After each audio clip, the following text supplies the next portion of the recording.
Play 3 games here at Great American Ballpark in Cincinnati, Ohio. An early night game tonight, mid-afternoon game tomorrow, and then a brunch finale on Sunday. Let's take a look at tonight's Yankees starting lineup, brought to you by TikTok. Jake Bauers leads off, then Aaron Judge, who just put a dent in Toronto, bats second. Rizzo, Torres, and Calhoun in the middle of the order. Volpe, Cabrera, Kyle Higashioka, and Aaron Hicks coming off a 3-game round out the Yankees starting lineup. And on the mound for Cincinnati, Ben Lively. See his numbers in 2 relief appearances. Let's check out the Nissan Pitcher Scouting Report, Paul. Well, it's his 3rd appearance. He's making his first start of the year for the Reds tonight, and his first start in the major leagues since 2018. And the reason for that is he came from Korea, pitched in South Korea from 2019 to 2021 for the Samsung Lions. You a big fan, Ryan? I always have been. Fastball, breaking ball. I mean, he tries to pitch backwards, so use fastballs in curveball counts and vice versa. I mean, he's not anything overpowering. Got to wait him out, get a good pitch. Let's check out the defense behind him, presented by Buick. Jake Fraley in left, Jose Barrero in center, Will Myers in right, Nick Senzel at third, Matt McClain, the rookie shortstop making his home debut, just called up, and Jonathan India having a nice bounce-back season at second, Spencer Steer at first, Tyler Stevenson behind the plate, and Henry Ramos is the DH for the Reds.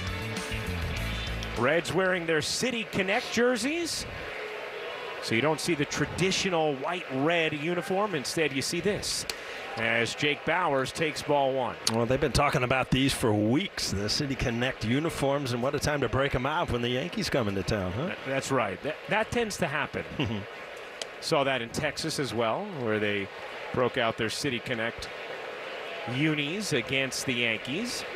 2-0 on Jake Bauers.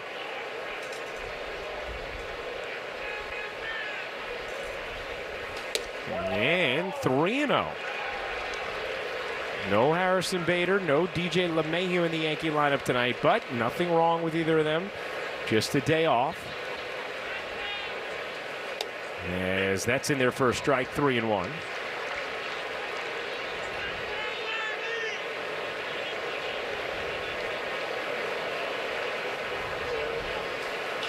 Bauers flicks that in the air to left center.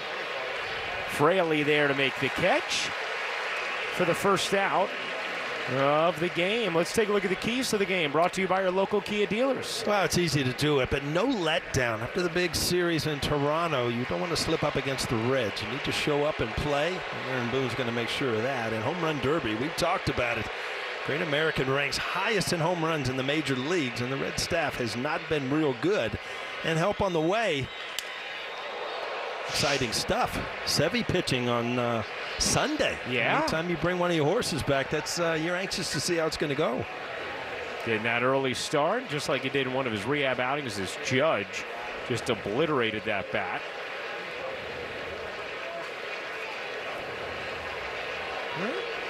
Even, you know, he hits balls farther than everybody. He even breaks back differently. And that thing was shattered in half, huh?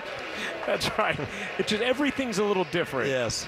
From Aaron Judge, who has been on an absolute tear. We mentioned those numbers his last 6 games. Just pummeled Toronto. Talked about how he was upset with the chatter in the aftermath of the Peking incident on Monday, and he just continued to destroy baseballs. And said, hey, I had a job to do. I had to focus on it. He certainly did and delivered for the Yankees. Takes a strike here, 2-2. That's what Lively will do in fastball counts. Go to his breaking ball. Try to fool hitters. And he's not going to overpower you. He's got to kind of outsmart you on the mound. Judge hits that in the air to deep center. Barrero back, looking. He's done it again. Aaron Judge deposits an absolute bomb to center field. It is 1-0 Yankees on home run number 13 for Judge. You got people giving standing goes. Half of them got the Reds uniforms on. I mean, this is just something. He's a generational player. I mean, what he did last year and what he has done since he's come off the IL, this is just fun stuff. Aaron Judge, 13th of the year, 29th RBI, 7 home runs in the last 7 games. Wow.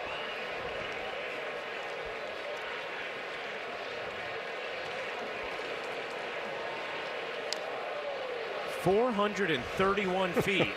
Who's counting? Oh, man. It's funny. Later, we're going to go through a hitter, and I'm going to break down Aaron Judge. You know what? Let's break it down now. He likes to hit homers. He likes to hit them real far. No doubt about it as Rizzo lines that into left center field. That's going to get down for a base hit.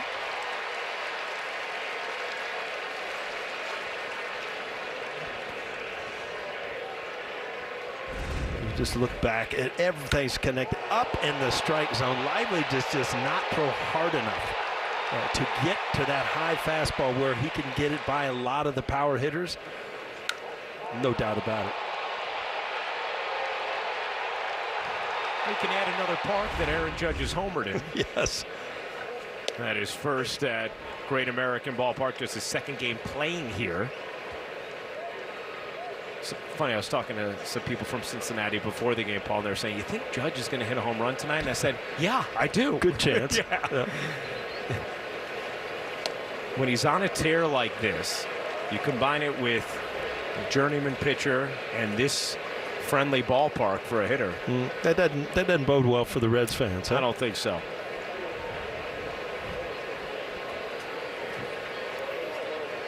Oh, 0-2 on Torres.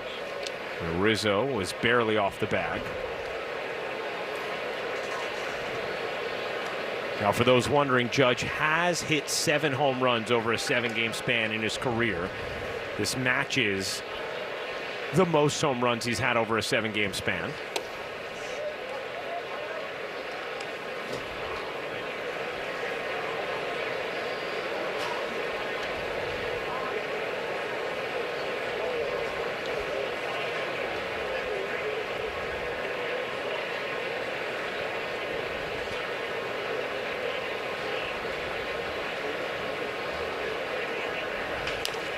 Grounded to short. McLean able to hang with a tough hop. India couldn't get it out of his glove, and Torres is going to beat the return and reach on the fielder's choice. Yeah, McLean just called up, and he kind of took over the shortstop, and a really good play. You're talking about, Ryan, a horrible hop, and it kind of messes up the whole rhythm of the double play, but got the sheer out at second base. Watch this ball come way up on him. Yeah. Lucky to glove it. Only gets one. David Bell and the Reds love this young kid. Talk about how he just plays the right way, total grinder. Really made an impression with them over the last couple of spring trainings in that regard. And he is one of many shortstop prospects that the Reds have that are knocking on the door or now here. 2-0 on Calhoun.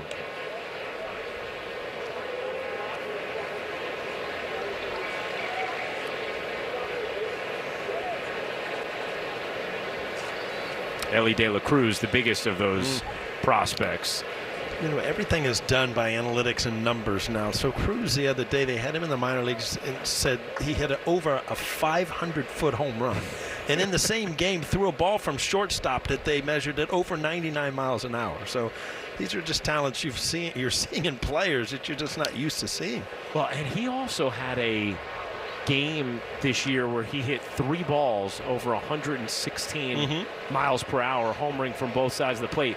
We haven't had a major leaguer do that yet in the StatCast era. It's incredible. Reds fans very excited to see him, and there's some anticipation that it could be soon. 3-1 here on Calhoun. Yankees already with 1 run in this inning on Aaron Judge's 13th home run of the season. A missile out to center field. Volpe on deck. The 3-1. Calhoun takes. That is called a strike. 3-2.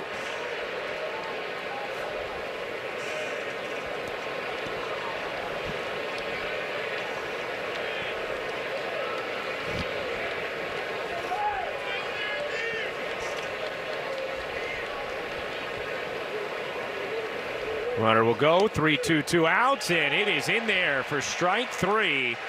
A curveball taken by Calhoun, but another memorable swing from that man, who now knows what it's like to go. He's a 1-0 lead with his 13th home run. Let's take a look at the Reds starting lineup, brought to you by TikTok.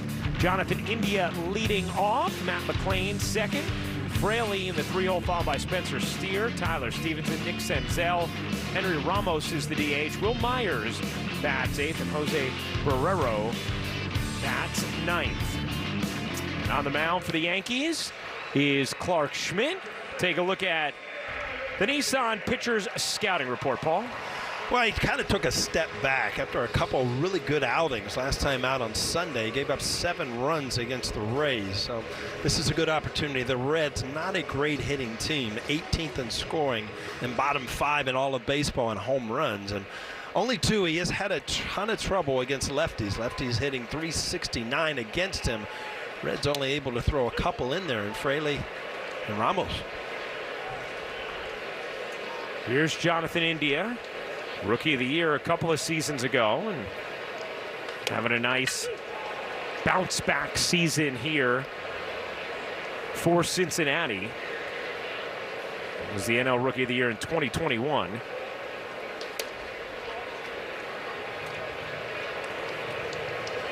He kind of went through the sophomore jinx, and he had some injuries, had some hamstring injuries, and you know, anytime you're fighting through that as a young player, you know, you want to play, you're coming off Rookie of the Year, you want things to go well, and then all of a sudden, you know, injuries kind of set you back a little bit, but after a pretty good start this year.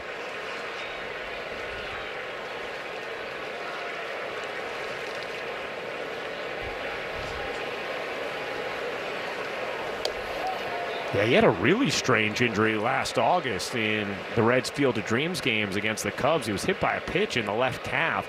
Didn't think anything on it, but the swelling got so huge.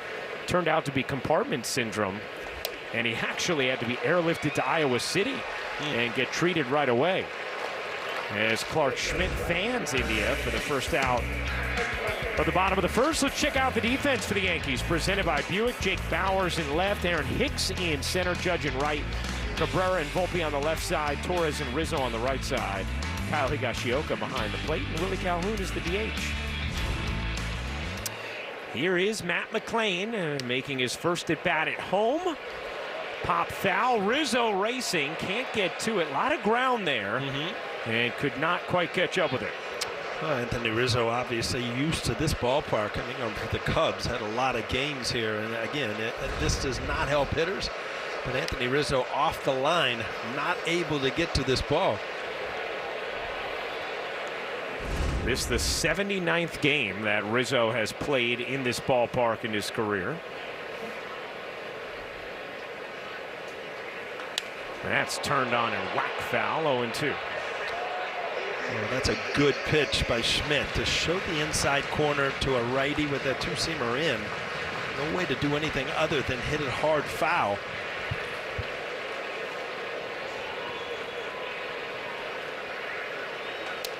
McLain did not go, and the pitch called a ball.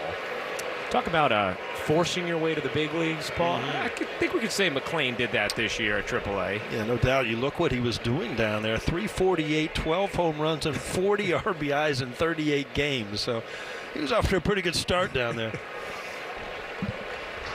You put up numbers like that, they try and find a spot for you. Yeah, immediately. Yes. Like I said, their offense has not been up to par. So anytime they can put a bat in that they think it's going to help, they'll give it a shot. It just missed. Brian O'Nora says no. Let's take a look at the scouting report. Well, Brian is supposed to be pitcher friendly, but Clark Schmidt is saying, I don't know about it this at bat. 31st season behind the plate. Swing and a miss. Good crackling cutter there from Schmidt to get McLain 2 strikeouts, 2 up, 2 down. Take a look at the game time weather presented by Bigelow, the official hot tea of the Yankees. 76. And a nice little breeze coming in, Paul. I tell you, it feels great now, but during our pregame, Ryan, it was 186 in this booth. You were having some struggles. I was trying to keep it within myself, and it didn't work. You were sweating. I don't want to say exactly like Michael Kay sweats when the light goes on, but it was similar. That's lifted to right. Can of corn for Judge. End of the inning. A 1-2-3 inning for Clark Schmidt. A 1-0 Yankee lead after one. Today, Anthony Volpe leading off the top of the second inning in Cincinnati and takes ball one. Yankees a 1-0 lead on Aaron Judge's 13th home run of the season.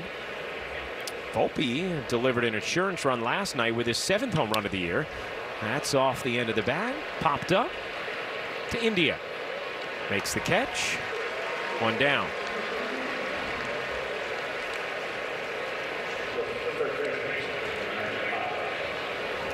This is Waldo Cabrera, been hitting a little better of late.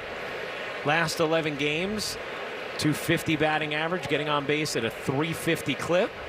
Some slug in there as well.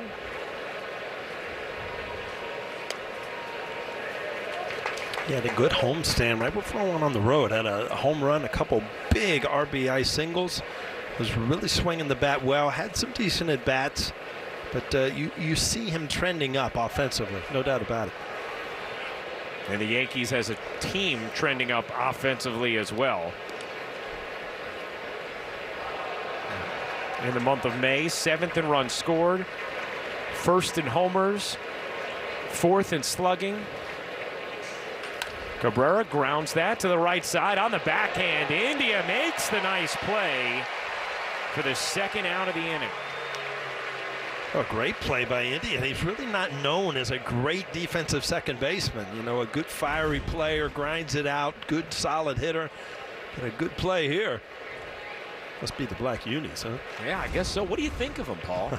I saw the fly ball that Volpe hit, and it looked like a shift. You saw all these black uniforms heading to the one side. It's very easy to follow the players, no doubt about it. Here's Higashioka, swings and misses. See, there is something about, though, the Reds have one of those classic uniforms. So when you don't see them all the time, you come in, I feel like I want to see the white and the red. But they're very excited about the City Connect uniforms here in Cincy. You know, the City Connect uniform, it gives young kids, the generation growing up watching players today, something that they can take home with. And, you know, the tradition of the Yankees, you don't need to get away from it because every generation loves it. But, you know, other teams have really had a lot of success with this. Well, a nice successful inning for Lively as the Yankees go down 1-2-3. We head to the bottom of the second. 1-0 Yankees. Power picture right there. You've got Stanton and the mother, and holding the child is little Judge, huh? A lot of home runs there. Clark Schmidt, a 1-2-3 first inning with a couple of strikeouts. Delivers ball one to Spencer Steer. Ryan Rucco, Paul O'Neill, Justin Shackle, our entire Yes Network crew. Appreciate you hanging out with us on this Friday evening. Sweeper fouled straight back, 1-1. Paul, are you giving tours this weekend to the Yes Network family of Cincinnati? You know what? I have got a few calls, but nothing concrete at this point. We did check restaurants with you. We needed to cross-reference. Yeah, well, you know what? It's not New York. I'll tell you that right now. But there are a few gems.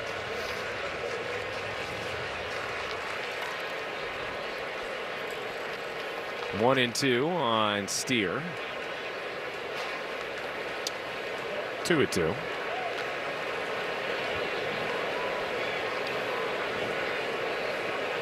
Speaking of being in Cincinnati, Aaron Boone was just glowing about being back here. He had such a wonderful experience starting his career with the Reds. He was asked about a potential letdown playing a Cincinnati team that's not quite Tampa Bay and Toronto and the extracurriculars of those series as well. And he said, no. I've been drilling to my guys for a long time. I'm big in Cincinnati. You need to show up for me. So in other words, you need no help from me. You got Aaron Bone's number. He can get you in anything you need, right? You know what? I think you answer my text quicker than Aaron does. He might have a press conference or two to do. That's right.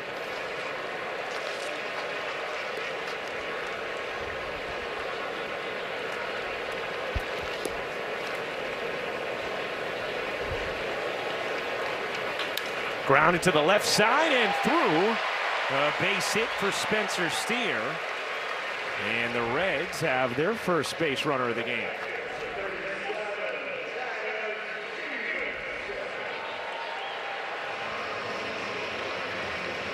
It looked like Cabrera got a piece of leather on it, but was not able to knock it down. Ball ends up in left field, base hit.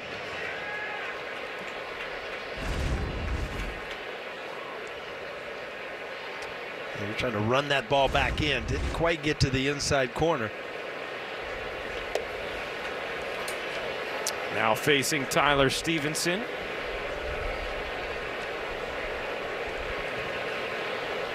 Was limited to just 50 games last year. Broken right thumb as well as a concussion. Pretty good numbers over the last couple of seasons. It's one of the few organizations that carry 3 catchers, and you know, they kind of rotate them. Stevenson being offensively the best.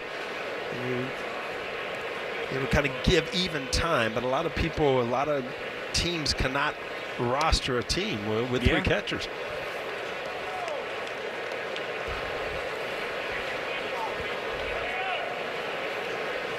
And Paul mentioned the lack of thump in the Reds lineup. There are some underlying numbers that really highlight that. As that pitch is called a ball, and it's 3-1 on Stevenson. The Reds have had 342 balls classified by StatCast as hard hit this year. That is by far the fewest in baseball, even far fewer than Oakland. But a hitter's count here for Stevenson. Chop to short. Slowly, can they turn it into 2? They can.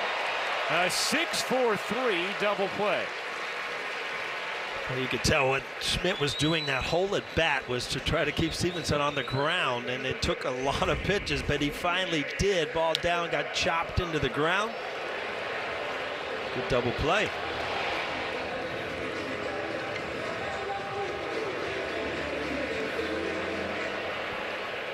Well turned by Volpe and Torres, and now 2 out, nobody on.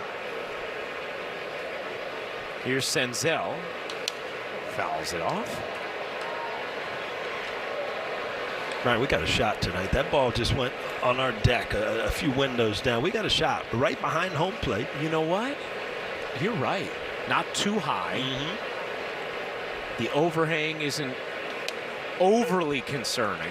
You got good hands? I just want to know. I do. Really? Yeah. Oh, yeah. All right. I was a good second baseman. Just turned 2 with the best of them. That's right. I did. That's right. I did turn 2 with the major leaguer, Joe Panic. That ball is hit in the air to left field and deep. Bauer's back on the track with room, makes the catch for the final out of the second. 2 scoreless for Clark Schmidt and a 1-0 Yankee lead on him that you feel when he's back. Oh, he's got energy. I mean, when he's on the mound, there were times where you couldn't wait to get to the ballpark to see what he's going to do. I mean, he's got that blazing fastball. He's overpowering, and he shows emotion. He's got energy. I mean, why would you not want him on the hill, huh? Excited to see him Sunday as Hicks turns on that, rips it foul. You talk about a game changer. If Aaron Hicks could come back at all, about being who he was as a player, a switch hitter, 3 hits last night. All of a sudden, everybody's like, wow, is this the turnaround? Well, Hicks not going to be happy with that call. I think Stevenson even double took. Really? You gave us that one? So thanks, Brian. 2-2.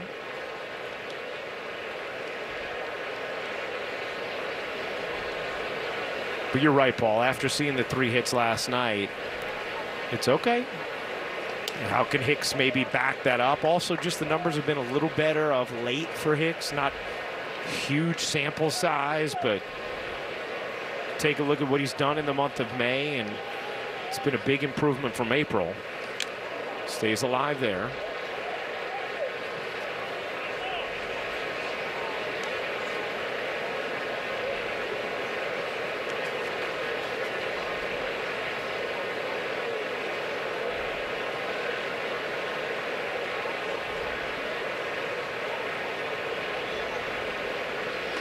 Chases up in the zone and fans at that cutter, 1 down.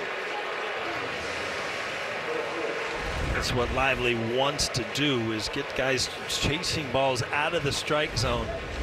Said he was not overpowering enough up, but that is way up. I mean, that's eye high. That's a very hard pitch to stay on top of. Here's Bowers, flew out his first at bat and takes strike 1. Now, while Lively's first 2 appearances with the Reds this year out of the bullpen, he was starting at AAA Louisville and threw 92 pitches his last start on May 3rd. So he can give you some length. Good changeup there, 1-2.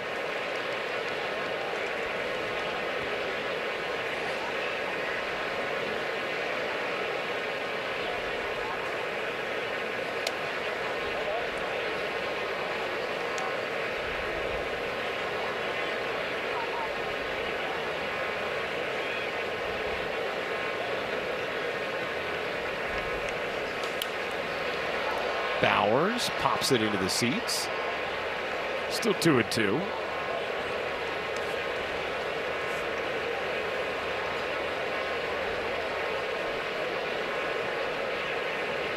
Bowers was with Cincinnati when the Yankees acquired him last year. He was struggling at AAA.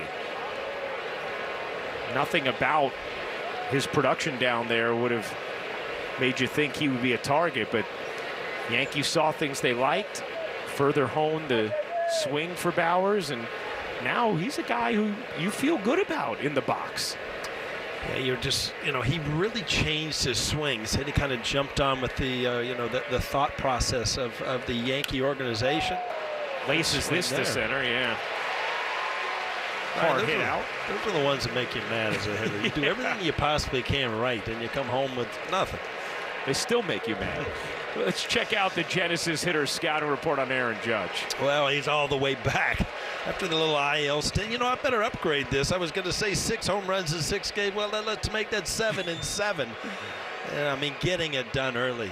He's got 6 home runs in the first inning, which was tied with Matt Olson with 5, but now he took the lead in that, and he is the star attraction. He is the face of the Yankees, one of the faces of Major League Baseball. I mean, I was in the weight room today lifting. People were talking about how's Aaron Judge, who is Aaron Judge. I mean, everybody knows this guy around the game of baseball. 1-1 on Judge. What weight room were you in, Paul? You had a lot of people there with you as you were getting after it? The old regulars. And the Yankees must be in town. You're in town. I said, yeah. And the first goes to, tell me about Aaron Judge.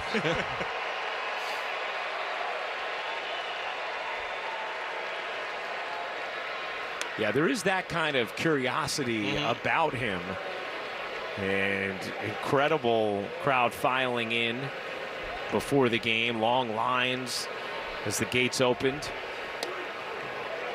That is low, and it's 3-2 on Judge.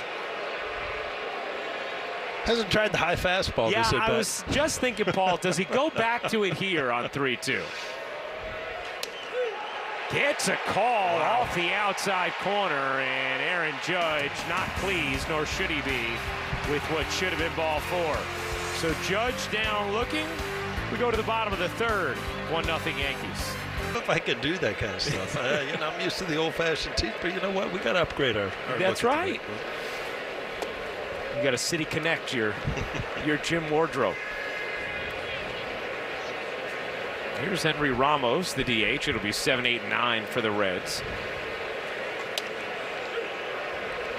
Now Brian O'Nora's starting to get back to that scouting report. Wow. Pitcher friendly.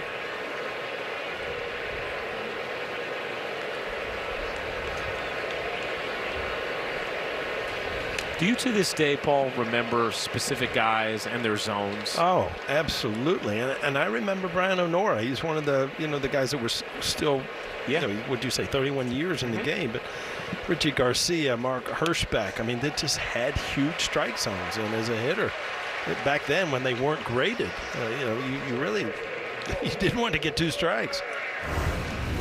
StatCast 3D presented by Google Cloud. Here's Clark Schmidt's pitch breakdown this season. The fastball, which we're coupling the sinker and the cutter into that category, has been banged around pretty hard. The breaking ball, he's had a lot of success with. And with the breaking ball, we're including the sweeper and the curveball.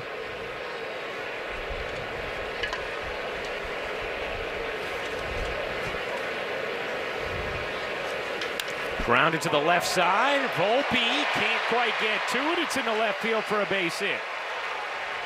So Will Myers is seeing eye single, and the Reds have the first 2 runners on here in the bottom of the 3rd. Well, it could have easily been a double play, but it found a hole to the left side. And now Clark Schmidt have to figure out how to get out of this inning.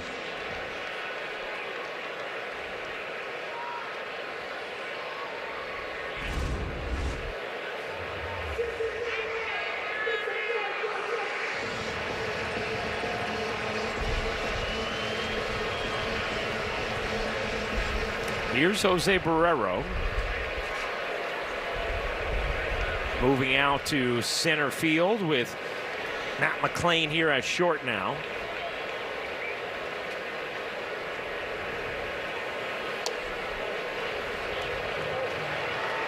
One and 0. That's what the Reds are eventually going to have. They're going to have a lot of guys who can play short, playing all over the diamond. Because all their top prospects are shortstops. 1-1. One of the top prospects in baseball. I heard you mention his name earlier, Yeah. De La Cruz. I mean, really, the things that he is doing. I mean, he's going to be your shortstop of the future. And the problem is organizations don't want to bring kids up too early where if they fail, then they have to go through the up and down thing. And that's, the fear of getting De La Cruz up here too early. De La Cruz, the number 4 prospect in all of baseball. 1-2 here on Barrero. Schmidt looking for a big out. Swing and a miss. 1 down. It's a cutter just off the outside corner, but again, it's set up by pitches before. And, he wanted it, you see Higgy wanted it up in the zone, ends up in a good spot off the plate away. Here's Jonathan India with first and second, 1 out.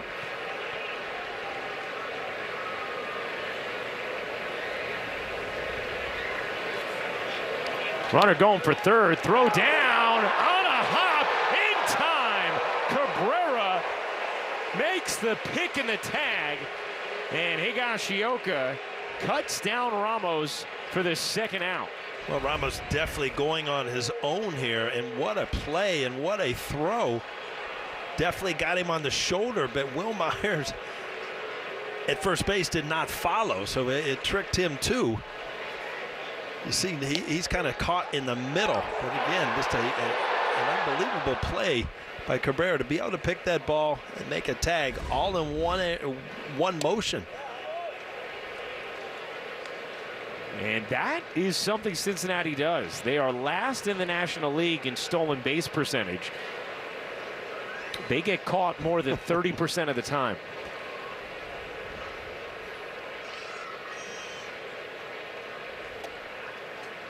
You're right, Paul. That was a terrific pick and tag from Cabrera. The ball looked like it kind of skipped and bounced back, and he was able to pick it in one motion and go down and tag. And a huge out for Schmidt.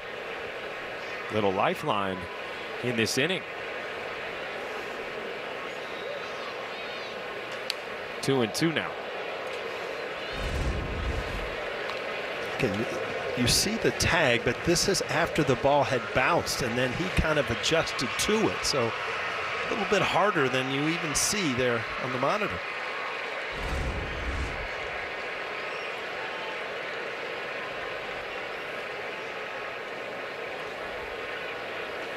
Strike three, got him looking. And Clark Schmidt works around first and second and nobody out. Berkman with more. Third most by a visitor. Rizzo drives that in the air to center field. Barrero is there. One pitch, one out. Lance had to get those home runs in a hurry. You're right. He's been retired for a while. And still top two on that leaderboard.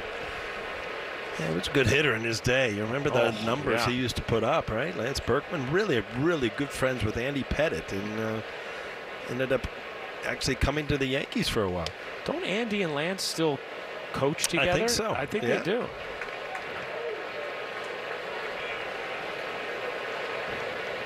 Want to know on Torres.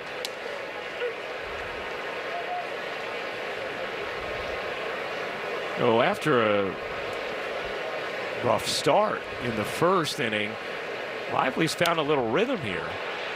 As Torres now behind 1-2. Yeah, he's not going to light you up as far as, wow, he's got an unbelievable slider or an overpowering fastball. But, you know, a veteran pitcher just trying to hold on to a career, knows how to pitch. But he's got to be pinpoint control. And that's very difficult for pitchers, especially in a ballpark like this. Your mistakes end up in the seats.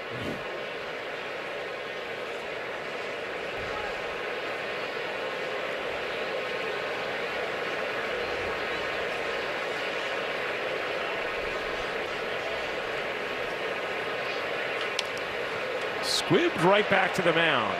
A floated toss to first. And 2 down. Paul told you the story earlier on Lively. You know, this is his first big league start since April 26th of 2018 with the Phillies. He has had quite the route with the Phillies in 17 and 18, the Royals in 18 and 19, and then in Korea with the Samsung Lions for 3 seasons before making his way back here to the big leagues.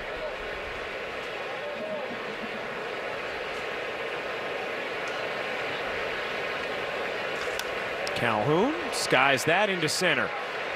An easy 4th inning for Lively. We go to the bottom of the 4th. The Yankees a 1-0 lead. Hashtag Yes Network Trivia. Well, I know one of them because I watched him get it. And it's funny because I was looking at the game notes today, and the birthday of Eric Schau, who was a pitcher from San Diego that gave up the infamous hit of the man I'm speaking. Yeah, you don't want to give away trivia answers, so you're just using, yeah. This one's pretty easy. Yeah, you could say you could say it if you'd like. All right, folks, it's P. Rose. It's P. Rose. but it's Eric's birthday today, you said? Yes. Wow.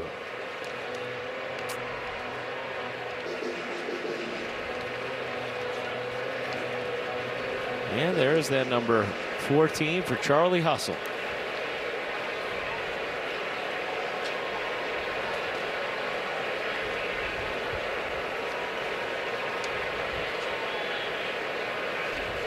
Timeout was called there by McLean. Rolled slowly up the middle on the backhand. Torres can't make the play in time. McLean beats it out for an infield single.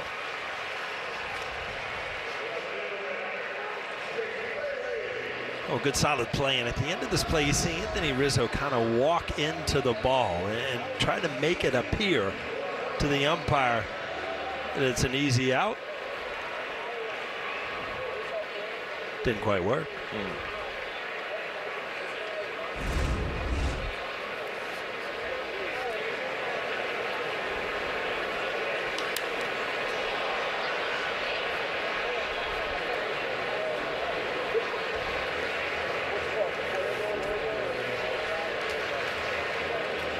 All right, Paul, well, you brought up one of the trivia answers. We'll see if the audience can guess the others, but what was it like to play for Pete Rose? Well, it was right when I was called up, and it was the same area, but you know, that ballpark, Riverfront Stadium, was knocked down and Great American took its place. But I'll never forget, because I was called up on the road, and then it was like 2 weeks, and we came back, and it was like the second or third game I ever put a red uniform on. Pete Rose in front of 55,000 people. You know, it's a day, probably in the top 10 of sports like moments that I remember, and I had nothing to do with it other than feeling awkward because, and I've told this story many times, because everybody ran out to congratulate him. Well, I'm walking around the pile like, what do? I don't even know this guy really. It's like, but I'm not going to sit on the bench by myself. Swing and a miss. Nice sweeper there, 2-2. Yeah, that's a pretty big introduction to the big leagues.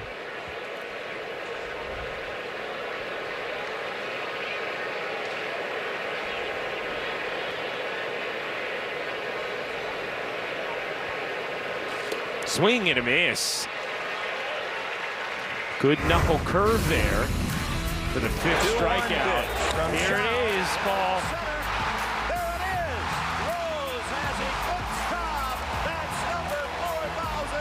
Well, there's another trivia answer in there.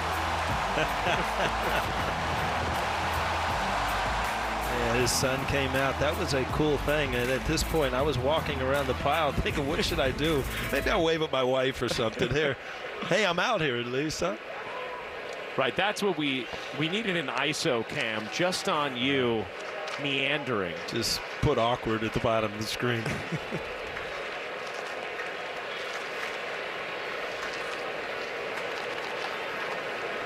But Pete was your manager for, what? A couple of years. Yeah. 4 or 5 years?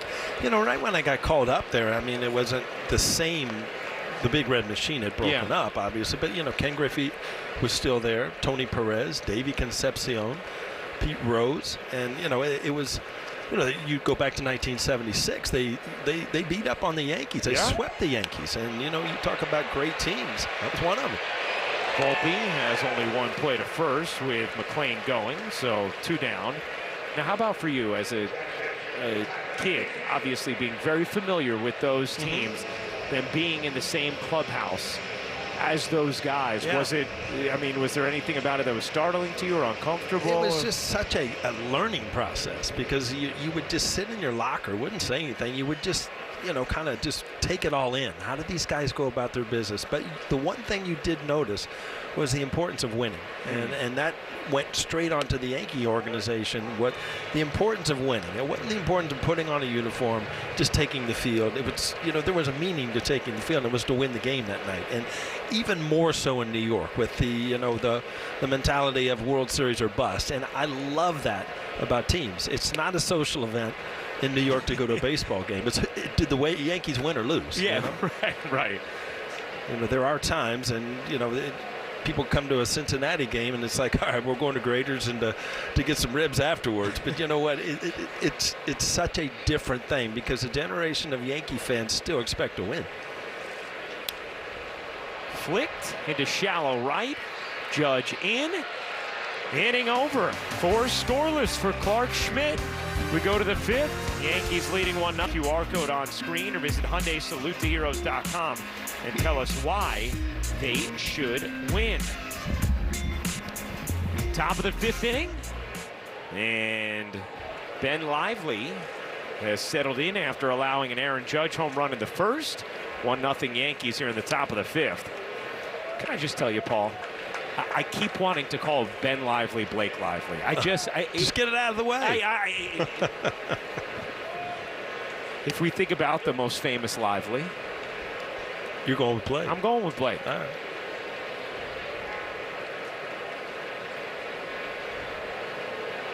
Blake Lively, the outstanding actress, also wife of Ryan Reynolds. Just saying. Just saying. Power couple. 1-2. 2-2 on Volpe.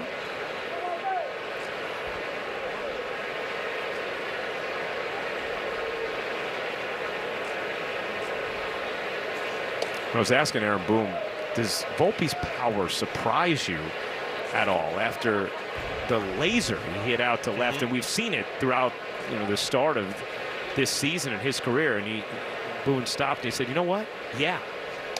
As Volpe goes down looking there, and that one called a strike on the outside corner. He said, and Anthony Volpe not afraid to voice his opinion there to Brian O'Nora. But he said, during BP, he doesn't hit him like that. And then all of a sudden he'll get in a game and he'll drive it out to the deepest part of the park or a tough pitch. That time there wasn't much you could do with that. And Brian O'Nora now taking the mask off to go at the Yankee dugout. Now, I don't know if that was still Volpe chirping or someone else in the Yankee dugout picking up after Volpe.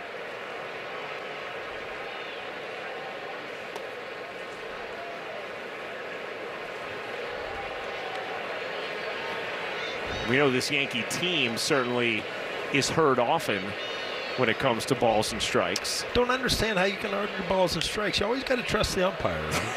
That was my motto in my career. That's what they remember you for here in Cincinnati. Exactly. As Cabrera pops out. I will say this, though, Paul. It is interesting seeing Volpe voice his opinion, only because even guys who know the strike zone, which it appears Volpe very much does, we're seeing that early on, a lot of times there's some trepidation to do that as a rookie. Yeah, the younger players really don't have as long a leash as some of the veteran players with any umpire, home plate or on the bases.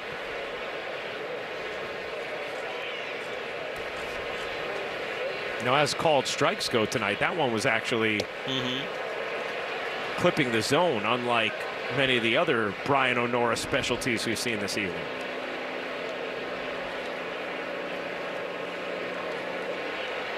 They also know the scouting report on the umpires when they go into a game. So if that's in your head, and then there's calls that you think should be balls called strikes, so you're almost getting in the box ready to go.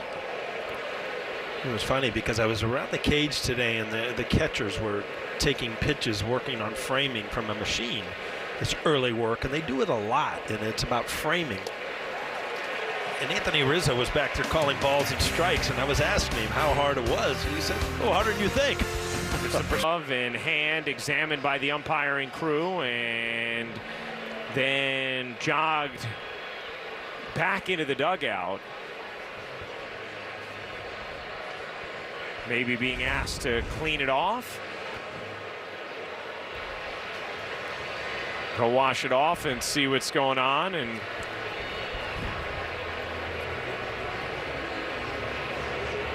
now, you see that conversation a moment ago with Clark Schmidt. Now David Bell is out wanting to know exactly what's going on. And we've seen this a couple different times where, guys will get checked and then they'll be asked to go wash it off, and then they may get ejected in the aftermath of it. This is in the first inning. He was checked for a while.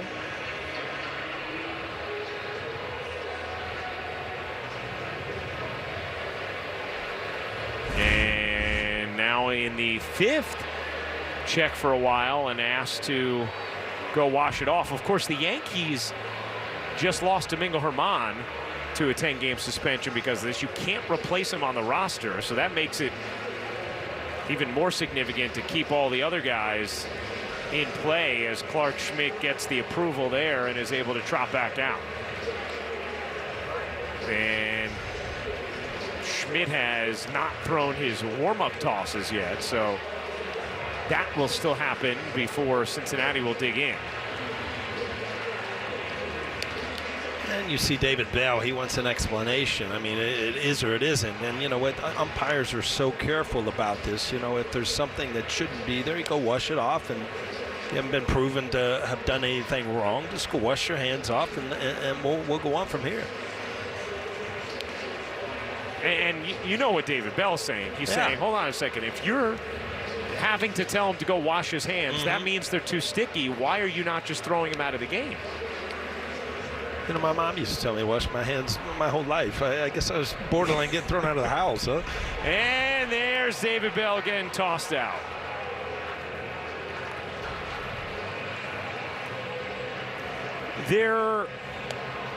is some nuance with how this is handled that I think frustrates umpires at times for, okay, what constitutes a guy just getting thrown out, and then what exactly creates a situation where you feel comfortable just asking him to wash his hands.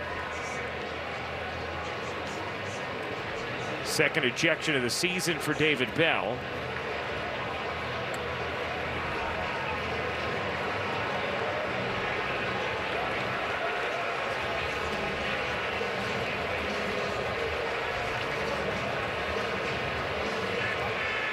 Remember, you can use rosin, and rosin can get sticky.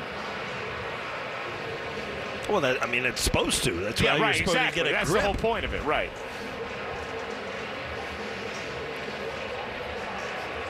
And you can read his lips. Just go wash it off. So, I mean, just enough's enough.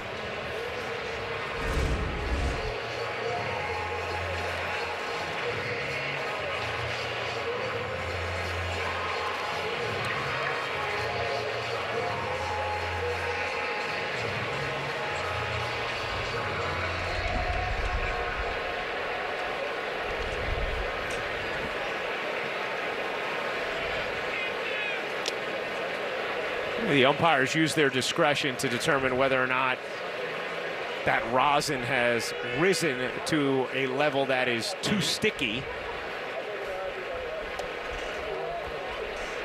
We know the other day, James Hoy said that Domingo Germán's hands were the stickiest hands he's felt in his life. A sentence I'm sure he wasn't expecting to utter. I'm just watching the managers, and it's really amazing to me as you look at Aaron Boone and you look at David Bell on the other side, both third-generation families of baseball. And it's really a cool thing. I mean, it's been passed down. You go with Aaron Boone. Father was a 4-time All-Star, Bob Boone, 7 Gold Gloves. Infielder Ray Boone, 2-time All-Star, played back in the 40s and 50s. Actually was part of the last Indians championship in 1948. Torres makes the catch, 1 down. You fast forward to David Bell, who's Gus Bell was his grandfather, played for the Reds. And then Buddy Bell. I mean, a lot of people realize how good. 18 season, 5 All-Stars, 6 Gold Gloves, never made it to a World Series, just never had good teams. You know? Aaron was talking about this earlier, Paul, and just he was saying how David Bell is one of the few people on the earth that can relate to his family situation and vice versa. Right. And their families intersected in different ways throughout the different Boone's and different Bell's careers as well. So they've always had this healthy respect and connection with one another.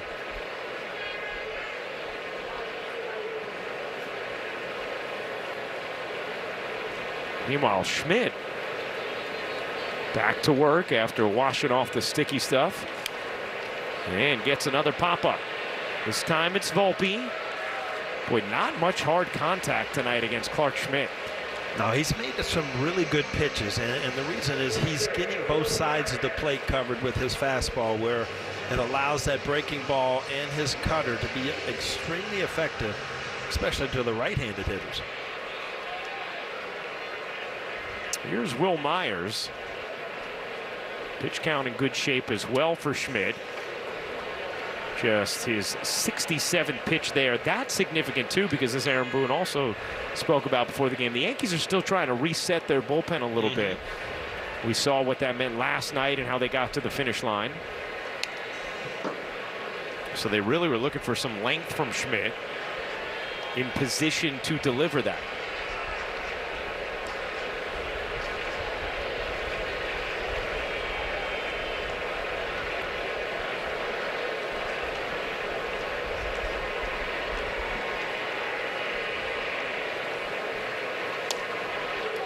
You talked about Buddy Bell. Aaron Boone talked about how influential he was in Boone's career, because when Aaron was with Cincinnati, Buddy had a role in the front office, director of scouting, some title like that, and was very influential to Aaron.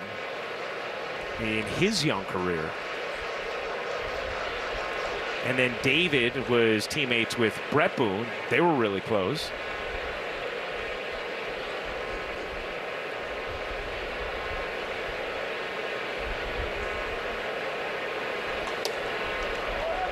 Yeah, the opportunity to play with Buddy Bell, and he was with the Reds then, and then Chris Sabo burst on the scene. Buddy Bell ended up going to Houston and to open up a job for Chris Sabo, who ended up being Rookie of the Year that year. So, and one of your good friends. The way the game goes, man. Yeah. Myers able to work a walk, so Schmidt was ahead, could not put Myers away, and a 2-out walk for Will Myers will send up Jose Barrero.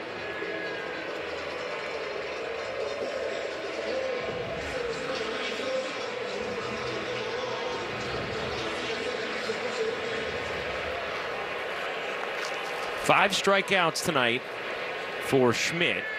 Has allowed 3 singles. Wave and a miss there from Barrero. Barrero might have had the biggest at bat of this game. Cincinnati had first and second, nobody out in the third, and Schmidt struck out Barrero. Then Ramos was thrown out trying to steal third, and Schmidt got India looking to end that threat.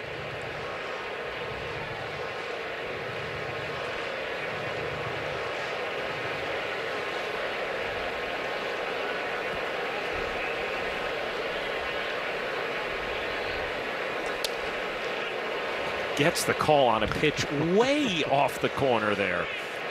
1-2. Yeah, that ball was coming back to the outside corner. Obviously never got there, but as a hitter, you gave up on that ball halfway there. It was that far outside.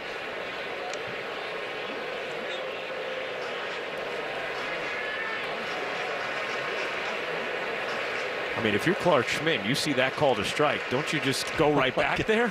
Yeah, I mean, obviously, if you can pinpoint it, and that was the, the brilliance of people that like Greg Maddux, they could continually throw that ball off the plate. Well, that time it's a sweeper that swung through. 6 strikeout for Schmidt. We got a great in the studio going around the majors. Gary Sanchez called up by the Mets yesterday. Good to see him back on his feet in the big leagues. Freddie Freeman, a grand slam, his 300th career home run. And Jose Altuve, just the Astros starting to play better, activated off the IL today. Hicks shows bunt. He had a hit if he laid it down there, and it's 0-2.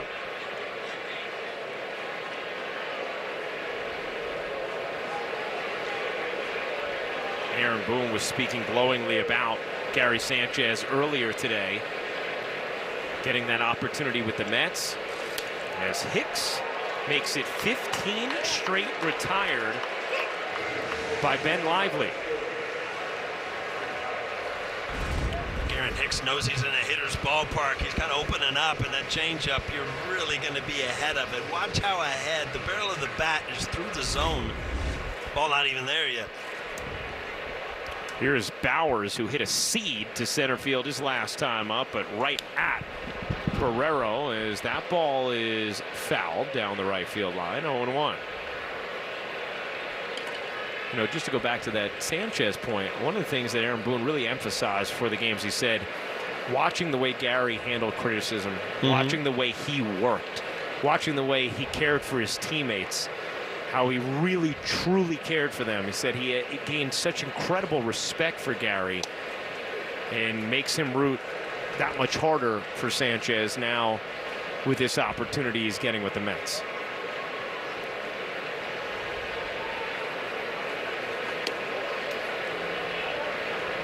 Well, Buck Showalter's looking for offense. I mean, the Mets have had some trouble with some issues with the offense scoring runs recently, so who knows? You roll the dice, see if nothing good can happen. Bowers goes around, and that is going to be the 8th strikeout for Lively.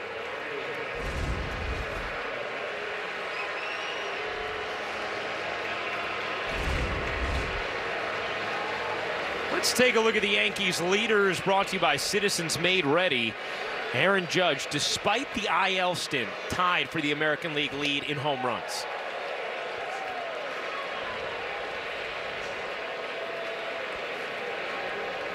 7 home runs in his last 7 games after his first inning blast tonight. That is the only run of this game thus far.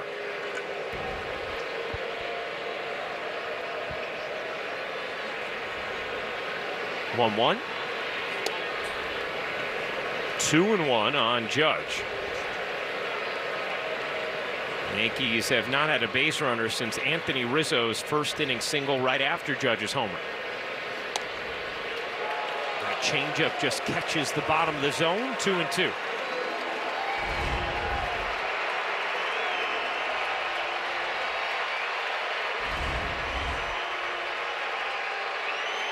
Or maybe it didn't. Judge. According to Aaron Judge, no. And Yeah. he does not argue a lot of strikes, and he has more low pitches called. Obviously, we've told it over and over again. 2-2. 3-2. Well, and big difference, right? 3-1 versus 2-2 on that changeup. Yeah, I'd say so. The 3-2 is taken. Ball 4. And there is the Yankees' first base runner since the first inning. Exit velocity presented by Spectrum. Here's Aaron Judge's home runs over the last 7 games. I mean, there are some bombs in there. 430, 448, 439. Yeah, those are like drivers. Those aren't normal hit baseballs. That is going to do it for Lively. Much more than Cincinnati would have expected. Had retired 16 straight before that Judge walk. And the Reds will go to the bullpen with the Yankees leading 1-0 in the top. Because of that 98 team. But boy, there were some Hall of Famers, some All-Stars on both sides. No doubt about it. So does it get to a 7th game, or you guys take care of them at 6? I think we got them at 6. We had some hitters in that lineup. They weren't known for their pitching. They were known for outslugging people. Yeah, you had Scott Brocious hitting 9th on that team, hitting 300 with nearly 20 home runs. Rizzo 1 for 2 tonight. Jabot, the new pitcher for Cincinnati.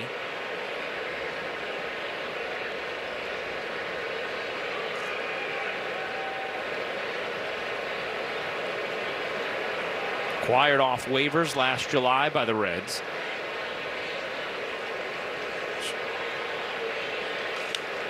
Strong start from Lively, making his first start since 2018, and gets 2 outs into the 6th, allowing just 1 run to a Yankee lineup that has been mashing in the month of May.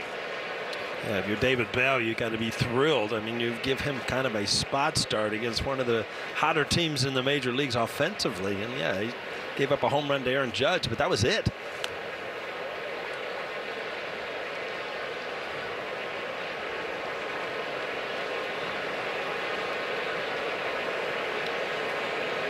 A lot for Lively to smile about.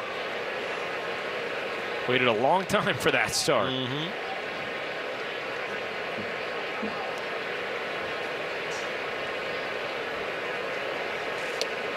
Rizzo way out in front, 2-2.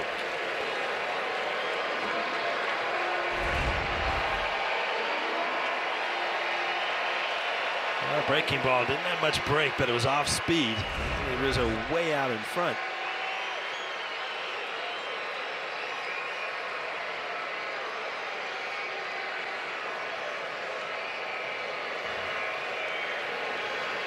Judge leads off first.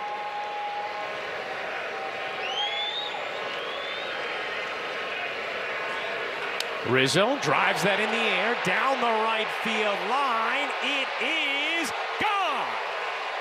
Anthony Rizzo launches a 2-run shot to right. His 23rd home run in this ballpark. And the Yankee lead is 3-0.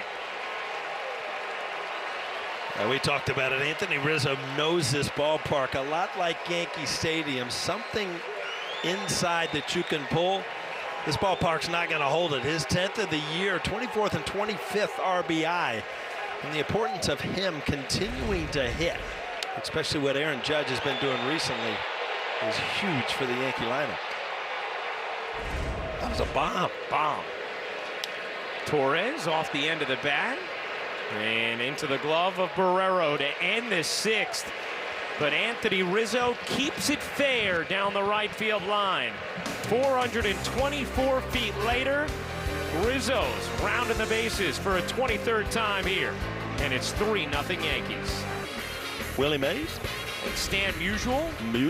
Yeah. And Trish Speaker. How about that? Those are the only 5 with more than the Yankee captain.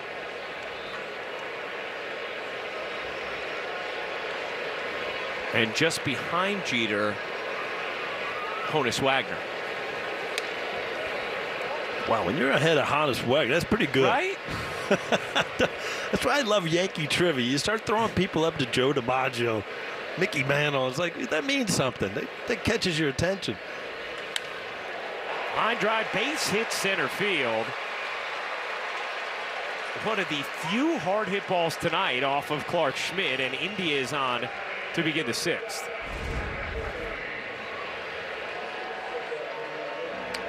Again, ball middle of the plate. That's usually what happens. Line right back up the middle. And Matt Blake is going to trot out chat with Clark Schmidt. We talked about it earlier. The Yankees bullpen still trying to catch its breath. So a little more length from Clark Schmidt would certainly be great, although I'm sure they would have signed for 5 shutout before this game started. No doubt about it. And, you know, Ryan, you're looking at a long stretch of games, too. You had the 4 against Tampa Bay, the 4 against Toronto. Now, if you could finish this up with a good series, you finally get a rest on Monday and start off a nice homestand. Yeah.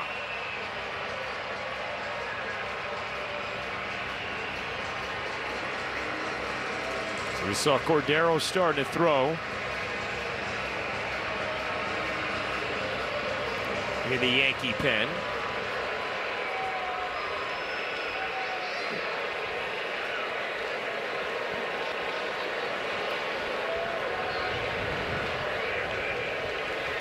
There's a strike to McClain. You know, Aaron Boone was talking about the difference between when Schmidt executes and when he doesn't before the game, and he said one of the real keys is just getting ahead because he has good put-away stuff once he's in good counts. That's line to left field, a base hit. Bowers over to cut it off. Indian to third. Bowers had some trouble, and it is a 2-base hit for Matt McClain. His first big league hit at his home ballpark in Cincinnati. Will make it his 2nd hit of the night. Well, again, starting to miss out over the plate. Another breaking ball that did not have the bite that you saw earlier in the game off the plate. See, Bowers does mess it up a little bit in left field, but I don't think it caused any problems. I think McClain would have probably ended up at second base anyway. India's certainly going to be at third.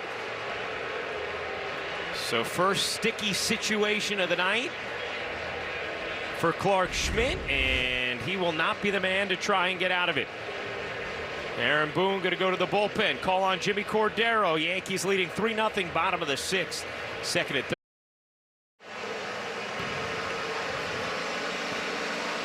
It was a strong first 5 innings for Clark Schmidt, but here in the 6th, a hard hit single from India up the middle and then a double to left. And so Jimmy Cordero inherits 2nd and 3rd. Nobody out. Yankees with a 3-0 lead. Jake Fraley up and takes ball 1.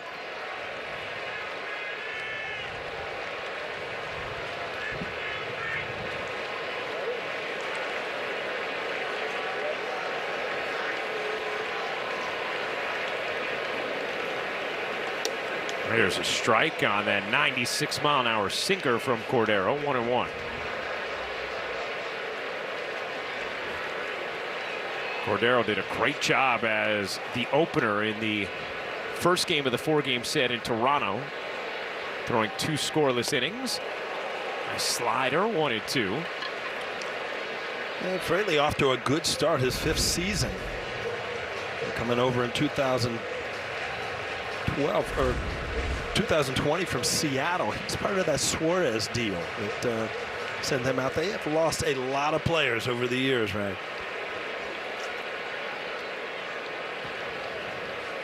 Time was called there by Fraley. Here's the 1-2. And 2-2 now.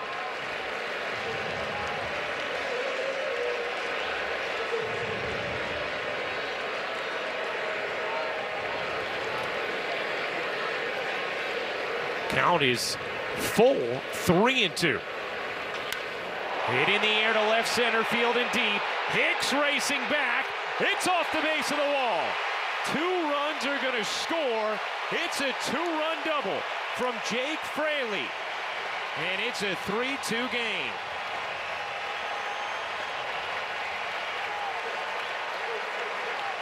Well, again, Fraley has been their RBI guy, leading the team. That's his 30 and 31st RBI of the year. Ball just leaks out across the plate, and he is a very unusual hitter. And what I mean by that, Ryan, is most lefties like the ball down. Fraley likes the ball up, and you don't see a lot of left-handed hitters that look for the ball up in the strike zone. Those 2 runs will be charged to Clark Schmidt. And now a 3-2 game. Fraley 11 RBIs over his last 7 games now.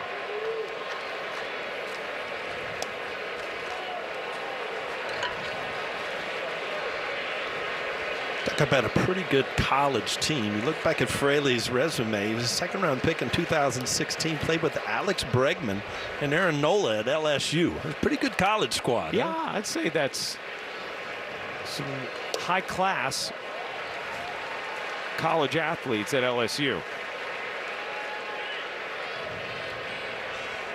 DJ LeMahieu, LSU guy.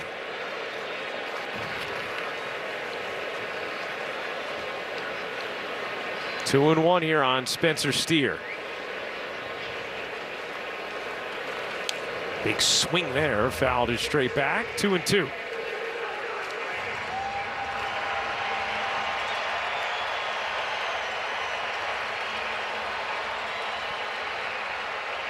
And Steer will call time.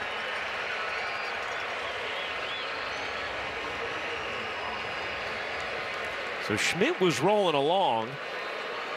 Ran into trouble with India and McLean, and now after the Fraley double, he is the tying run at second, nobody out. And it is full on Steer.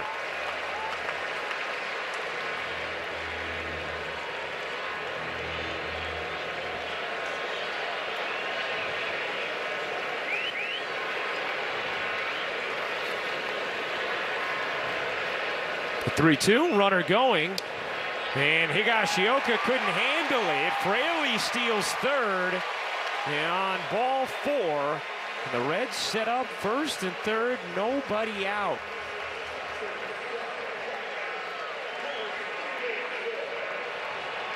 If you're Clark Schmidt, you're wondering, but you know, first things first, was his pitch not a strike, and then he cannot come up with it. See the location of the pitch? Yeah, looks down and away. So Cordero, who has been so good this season for the Yankees, a revelation in that pen, having a little trouble here with the Reds in the 6th. The double and a walk. Both inherited runners scored. Now first and third, nobody out. Stevenson up. Right back to the mound. Cordero looks at third, and now will fire to first to get the out. As Steer goes to second, 1 down. Well, Cordero caught him back. He looked him to third, but it cost him a chance at a double play by wasting the time. So he kind of loses his balance coming down the mound, but did get an out of it.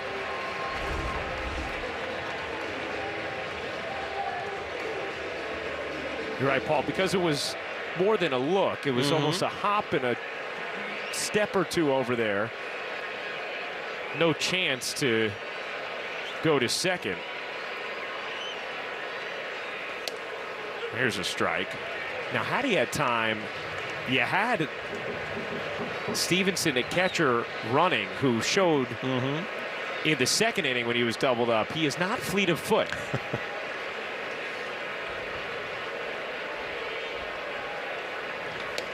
1-1 on Senzel.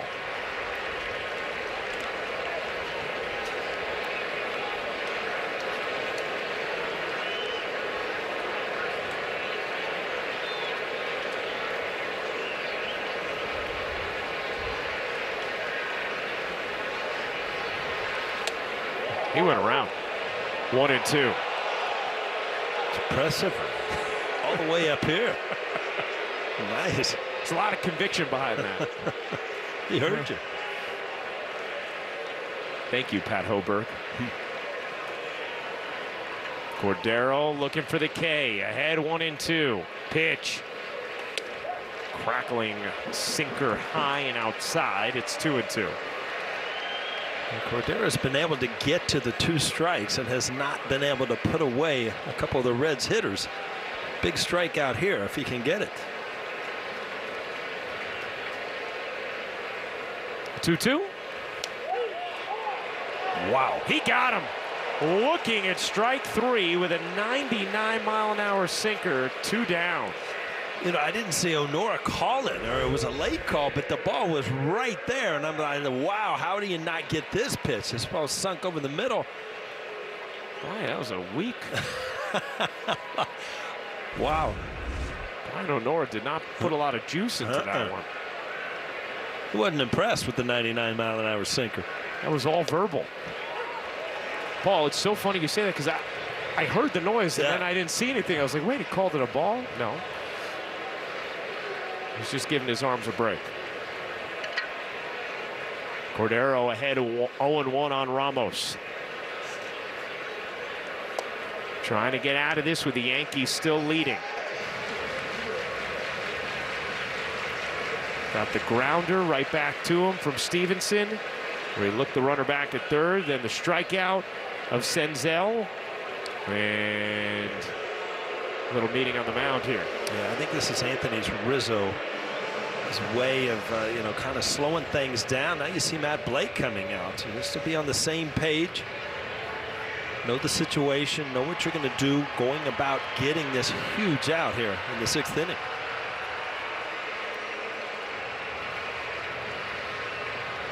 And Matt Blake coming out to make sure everybody on the same page here. Huge moment in this game.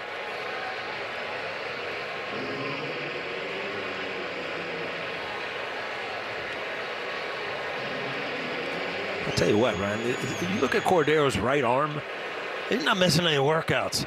Huh? This man has some pythons. Well, the right arm looks even bigger than the left. Might be favoring that one on curl day. That's right.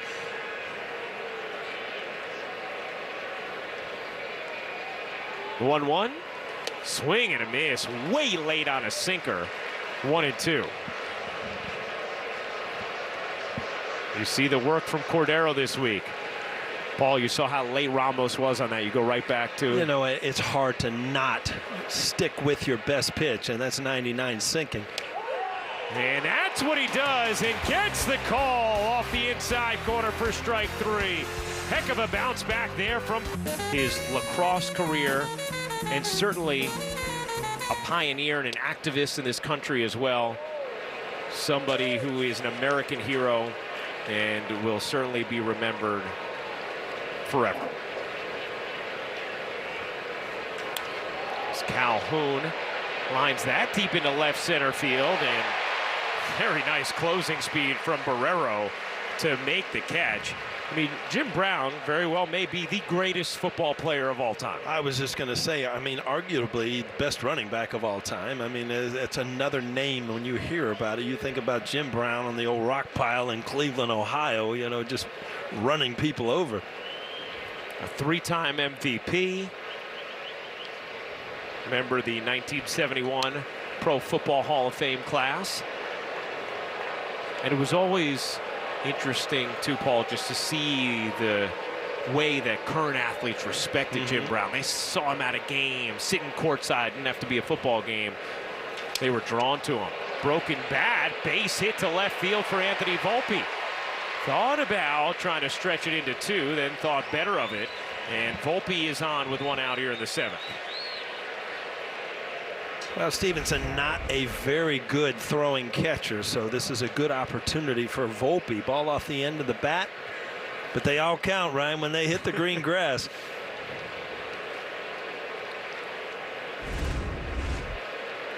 Volpe on. Always a threat to run.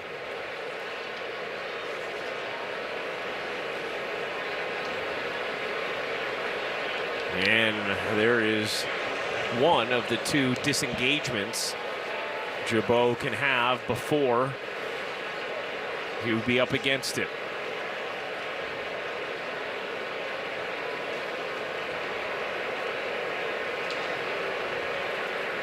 Cabrera shows bunt, lays it down, and that is a fair ball and a base hit for Oswaldo Cabrera.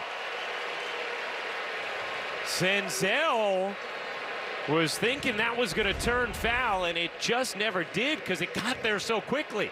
Yeah, the ball bunted hard, and it did not catch the crease of the grass, so good call. Senzel kind of stuck in the middle, no play anywhere, just hoping it goes foul. So a base hit from Cabrera on the bunt, and the Yankees now with first and second, 1 out. Here's Higashioka. Big rip and a miss, 0-1. Well,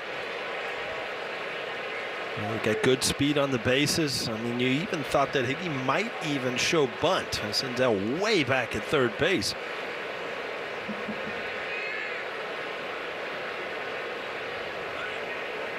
A check at second, and the ball is thrown into center field. Volpe to third, Cabrera to second on the E1. Yeah, these are just breaks. These are just runs that are given to you if you play the game right. Now, if you're Higgy, this ball thrown on the other side of Volpe, nothing India can do to reach around and stop it. But again, both runners advance, and now a great time to be at the plate if you're Higgy. Second and third, 1 out.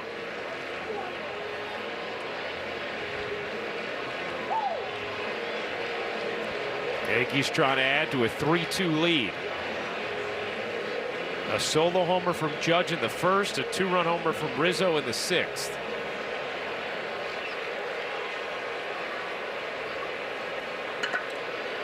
Great speed on the bases. Infield in.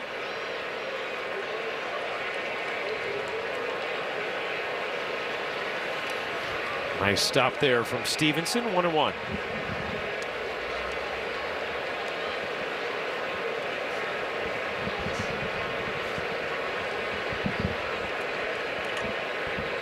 Action in the Reds' pen.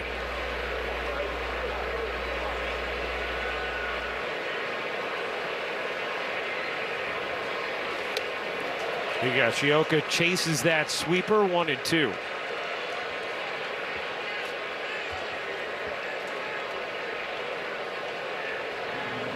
Albert Abreu getting warm for the Yankees.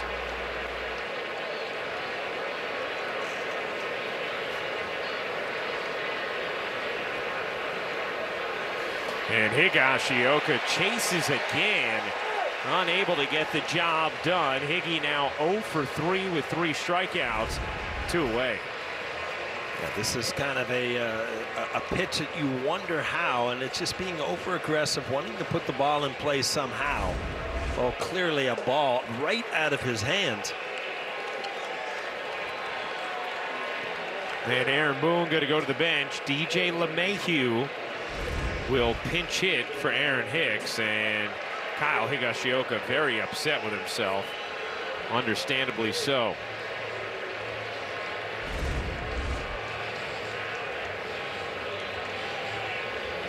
Yeah, there's certain situations, Brian, that as a hitter you love to be in, and then when That wild throw to center field, all of a sudden your mindset, like, wow, now I got an opportunity to drive in a couple runs, at least put the ball in play, get one in. And you go back and you kind of process it as a hitter. How did that happen? And it's just, you get to that 2-strike count and you want to force it to happen. You ended up swinging it about, a ball way far off the plate away. So now LeMahieu pinch hitting. He is 10 for 41 in his career as a pinch hitter. That's 244. Second and third, 2 out. Yankees lead at 3-2, top of the 7th. Pitch. Outside, ball 1. Paul, as a regular, when you're inserted to pinch hit, how difficult is that? I've seen so many guys do a great job at it. It's extremely hard to do. The newer ballparks make it easier because the cages are kind of hooked onto the clubhouse where you can get some swings in. LeMahieu floats that into right. Myers in to make the catch and end the thread. So Jabot strands Clark Schmidt. You heard Jeff talk about his outing. Judge and Rizzo a homer apiece. Ben Lively, first start since 2018, did a really nice job, and Jake Fraley a 2-run double in the 6th to get Cincinnati on the board. So now the Yankees turn to Albert Abreu as they try and navigate their way to the finish line with a bullpen that has been used quite a bit of late, and a pitching staff that's down an arm thanks to the suspension to Herman. As Abreu delivers ball 1. Yankee defense shifts a little bit as well after LeMahieu pinch hitting.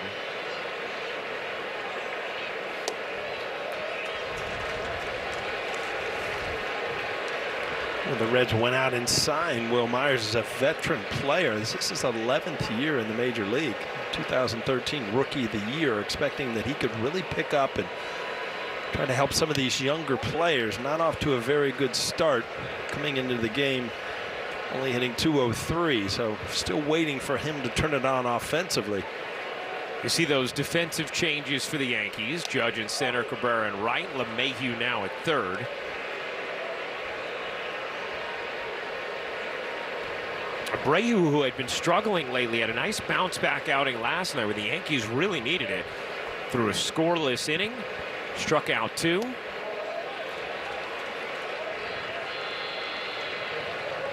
That was in the 8th inning of the Yankees' 4-2 win. And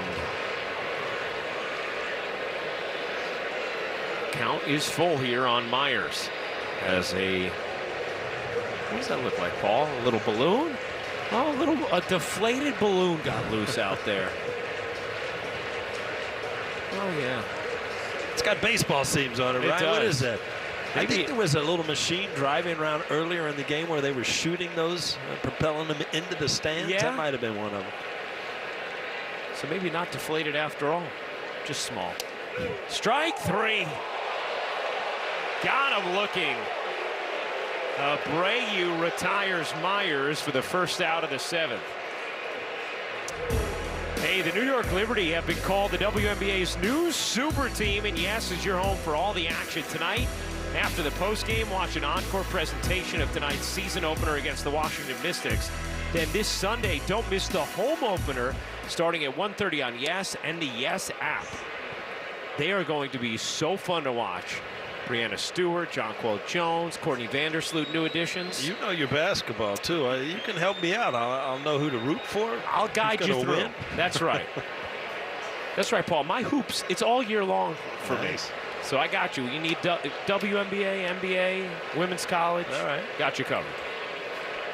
I know you're a big basketball guy, too. Yeah. Love it. I mean, when you get to the playoffs of anything, it's fun to see.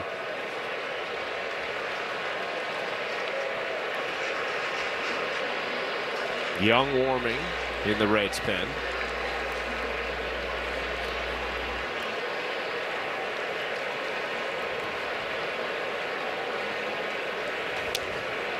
Good fastball there.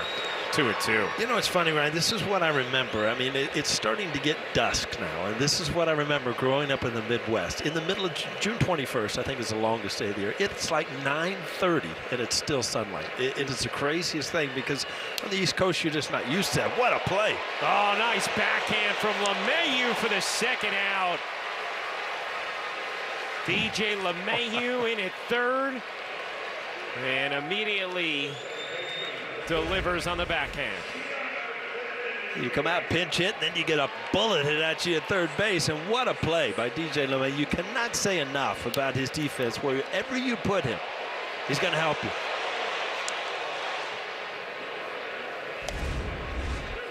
And strike one to India. So, Paul, you're saying as a kid in the Midwest, then, you got to play outside. Oh, I mean, baseball games, you didn't need lights. You could play to 9:30, and it was still you could still see. I mean, is there anything better in life than summer nights playing with your friends? It just makes you feel good about life. It does, right? You know, that river we were just checking out there, right? They got a paddle boat ride. You could probably get on that tomorrow. I would do that. I'm down for a little Cincinnati adventure. Yeah, right out there.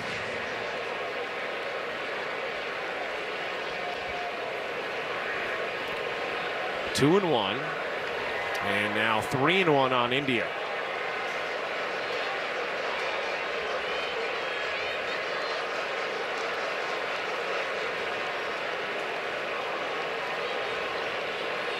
India has some speed as well, is a threat to run. The 3-1. And we'll see if he does now after working a walk. Let's check out the T-Mobile coverage cam. Jimmy Cordero, second and third, 2 out, and gets Ramos looking to end the inning, fired up. The veins popping out of the biceps. Clark Schmidt celebrating as well. A huge strikeout from Cordero, who initially gave up that 2-run double on the 2 inherited runners, but then was able to work out of second and third and nobody out without giving up another run. Or first and third, nobody out without giving up another run.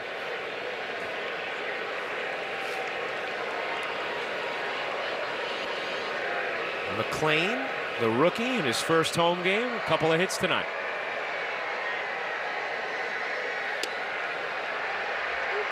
That one's called a ball, 1-1. Here's the Yankees bullpen budget.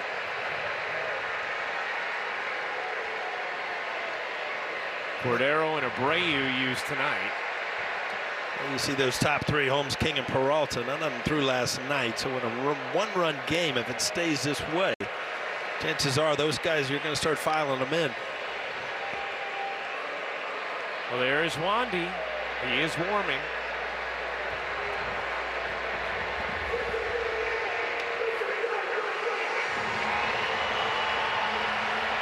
And a meeting at the mound with Abreu.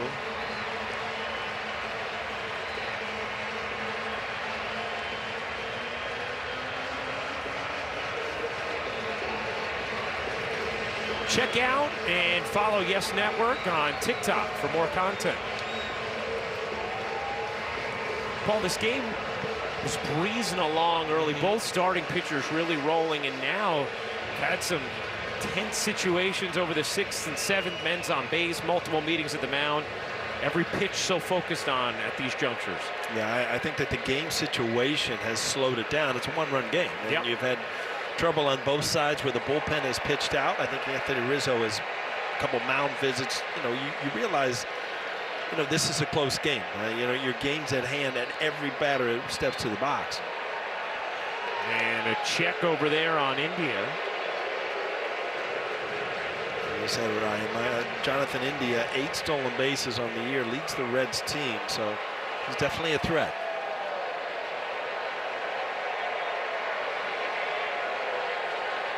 Not going.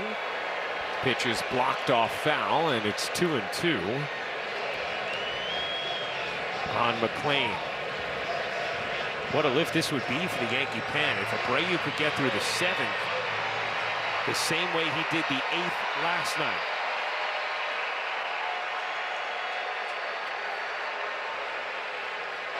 Another check over on India, and that is his second disengagement. So India knows now if Abreu's going to throw over, he would have to pick him off. Otherwise, it would be second base for India. Yeah, we're basically off to the races. If you're a base stealer, you're going to run. You run the two. Once they've used two. Instead, Judge there in right center to make the catch and end the seventh. Well done, Albert Abreu. We go to the eighth. 3 customers get a no-sweat first bet up to $1,000. Download the FanDuel Sportsbook app to start making every moment more. Well, Albert Abreu got through a scoreless seventh, and then sunflower seed bath from Anthony Rizzo. As Abreu back-to-back nights has been huge for the Yankees with scoreless frames in late innings. Now Alex Young, the new pitcher out of the Reds bullpen, and Harrison Bader is going to pinch hit for Jake Bauers for the Yankees. And then he would go to center, Judge would go back to right, and Cabrera would end up in left as Bader takes ball 1.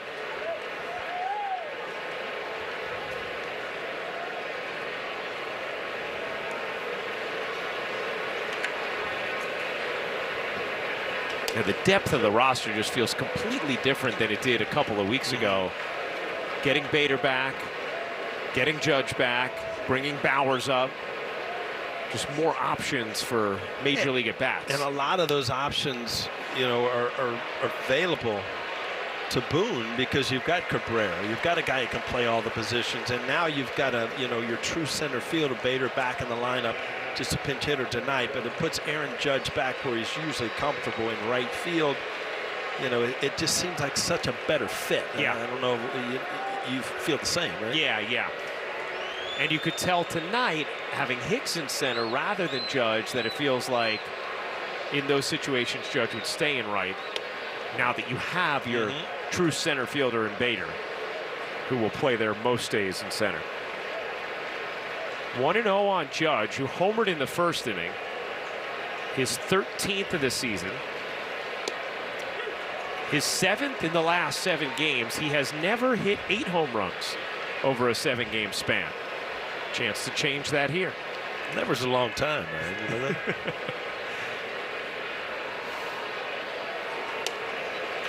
That is down 2-1.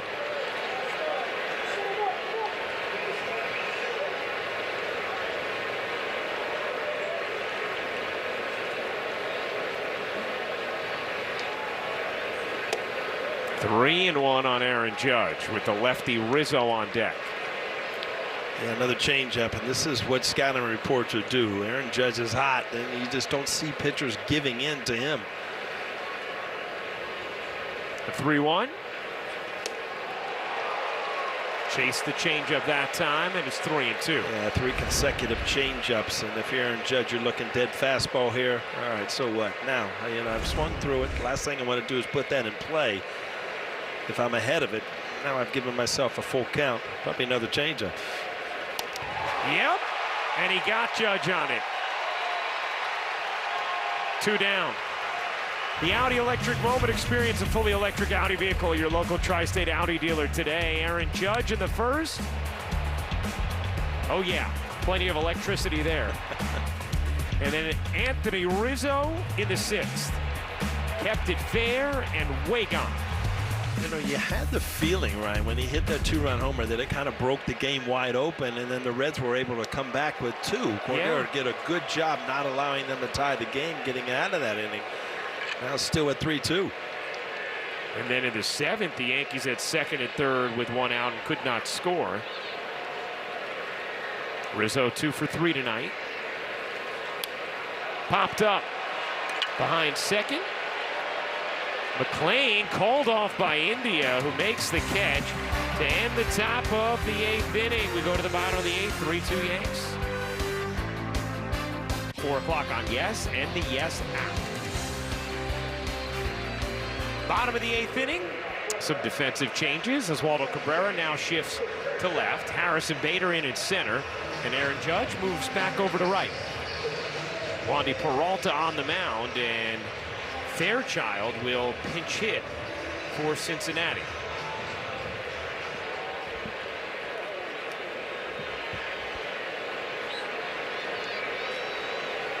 Peralta protecting a 1-run lead.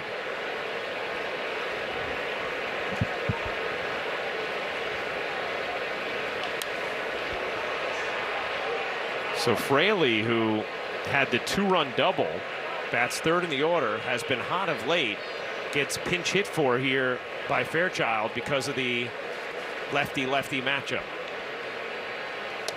0-2 on Fairchild. It's like it, Peralta even shows you his fastball, and it makes his changeup so much more effective.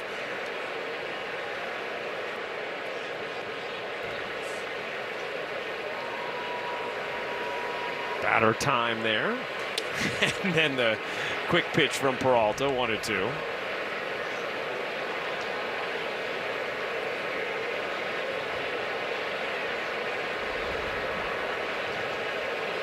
Two and two.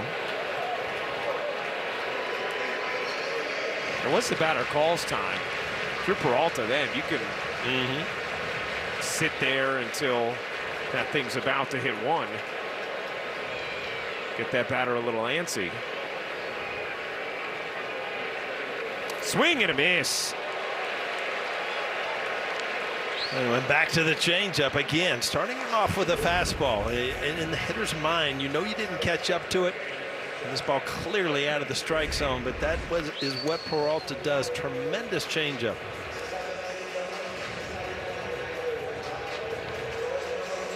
And there may be some Reds fans wondering why Fraley was pinch hit for there. Strike one to Steer. Yeah, Fraley, I mean, in a good spot. I think if you're David Bell, you want to keep him productive. Wandy's numbers against lefties extremely impressive. Yeah. Last time we did a game, he hadn't given up a hit to a lefty all year. I don't know if that's changed on the trip, but has just shut down left-handed hitters. And that's the reason for the move.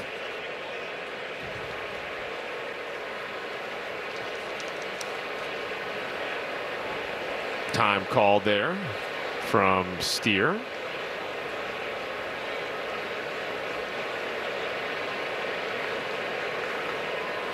Seen Reds batters using their timeouts in many two-strike counts.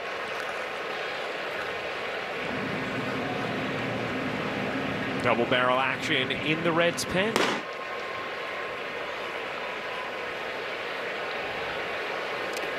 Two and two.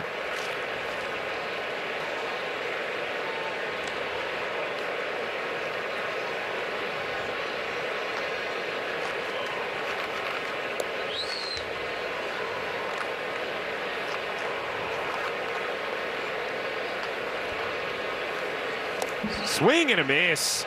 Back-to-back strikeouts from Peralta to begin the bottom of the eighth. And again, back-to-back changeups out of the strike zone.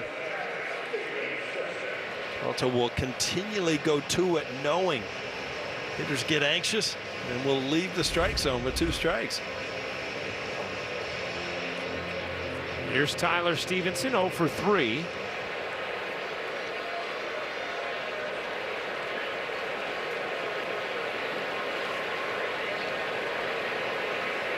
Ball one.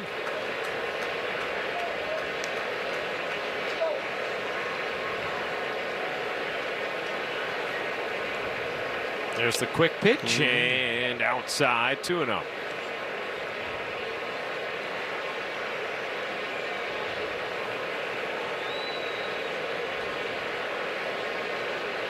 Paul, how much tougher for you as a hitter when a guy is that unpredictable with when exactly he's delivering the baseball the way that Peralta is? You know what, that quick pitch will usually work one time in a count. If you continually do it, it was a much like a guy that would drop down sidearm once in a while like Nestor does. Yeah. Once in a count, twice at the most, very, effective. You start seeing it over and over again, then you start expecting it as a hitter.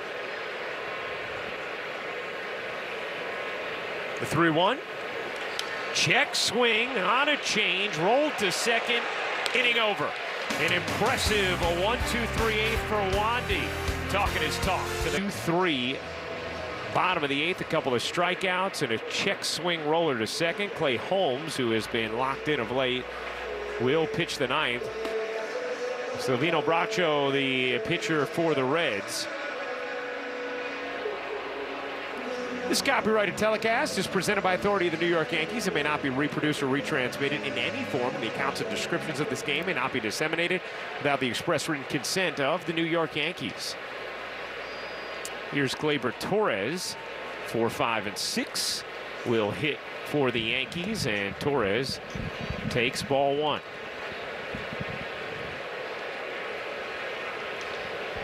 Yankees runs have come on a solo shot from Judge and a 2-run homer from Rizzo.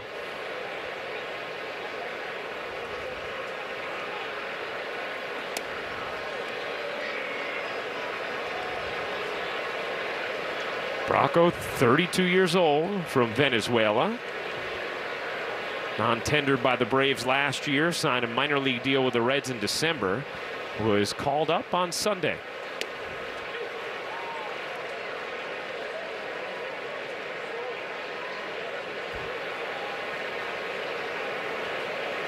Was the reliever of the year in the Venezuelan Winter League in 2021. Torres swings and misses, 2-2.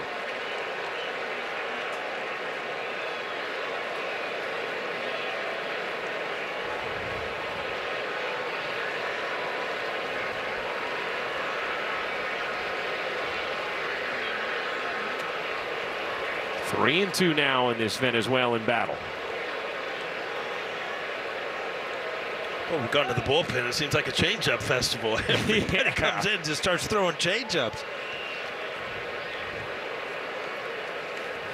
And Torres takes his time.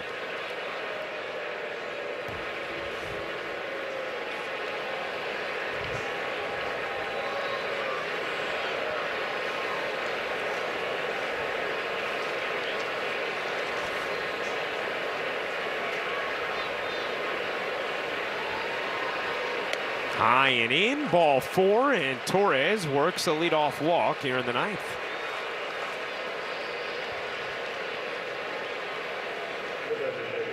You're looking at somehow, some way to try to tack on a run if you're the Yankees. I mean, 1 run's in this ballpark, 1 swing of the bat. But boy, if you could throw up another run, you feel so much better by getting through the bottom of that 9th inning. Something they did a good job of last night, did a good job in that series against Toronto. Here's Calhoun, 0 for 3. Lined out to center his last time up, and that's called a strike, 0-1.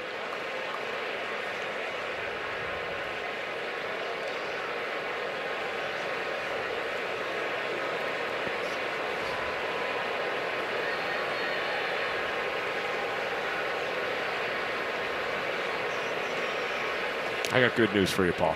Yeah? We'll see the traditional Reds jerseys tomorrow. Is that right? This Yeah. is a one-night thing? This is Friday night.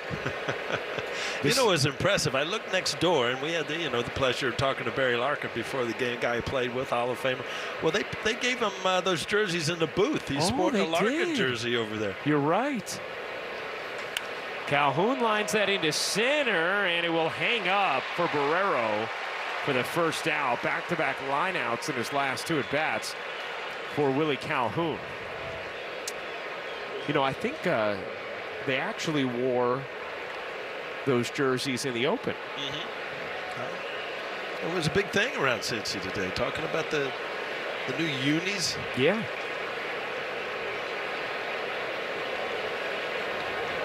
Here's Volpe, singled his last time up.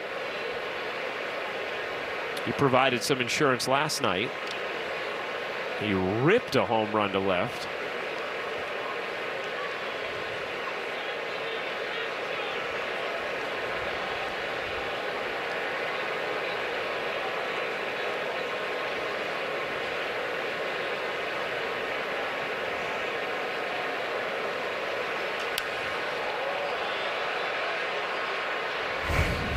Take a look at that home run again from last night, Paul. And again, attack off, and that's the one. It's like, please, please, yes, hits the screen. Boy, once it hits the screen as a hitter, you're like, you can't take it away from you now. It's a 99-mile-an-hour fastball on the inside corner, too, from Nate Pearson.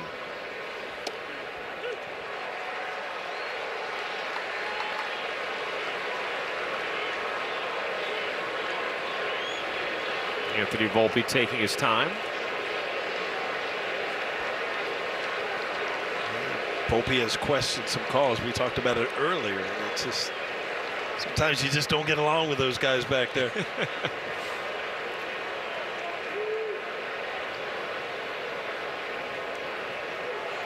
Volpe drives that in the air to left center field. Fairchild back on the track, makes the catch for a loud second out.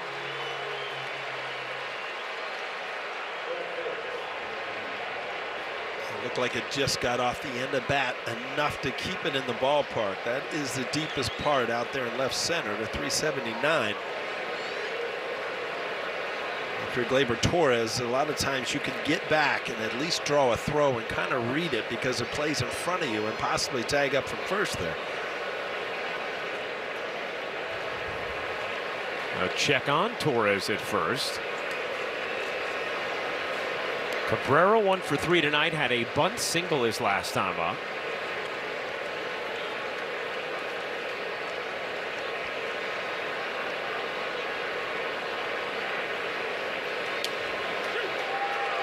Oh and 1.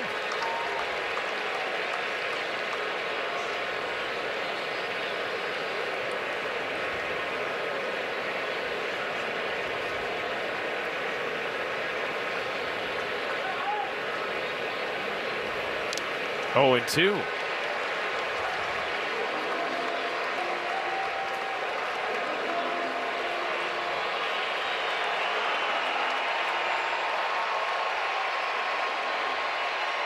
Good Friday night crowd in Cincinnati. Looking for a strikeout here. Torres at first, 2 down. The 0-2.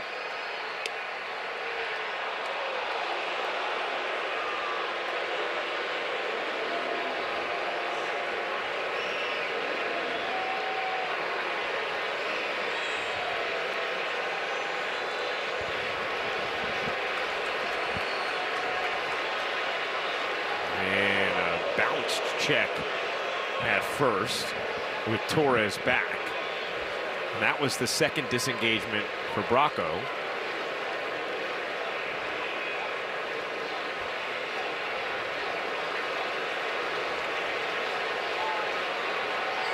Two and 2 on Cabrera.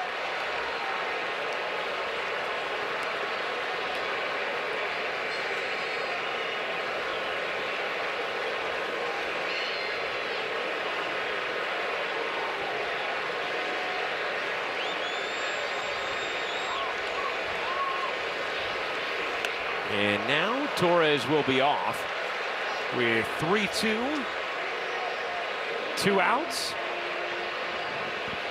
Higashioka on deck.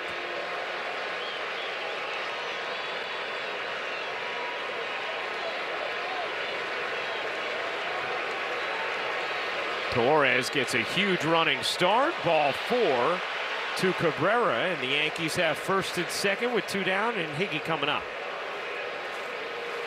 If you're Higgy on the on-deck circle, you have to kind of notice that Bracco is not going to give in. You saw change up into the dirt 3-1, 3-2.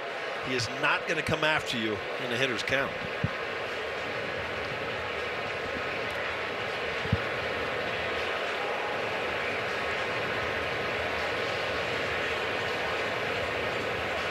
Meeting at the mound.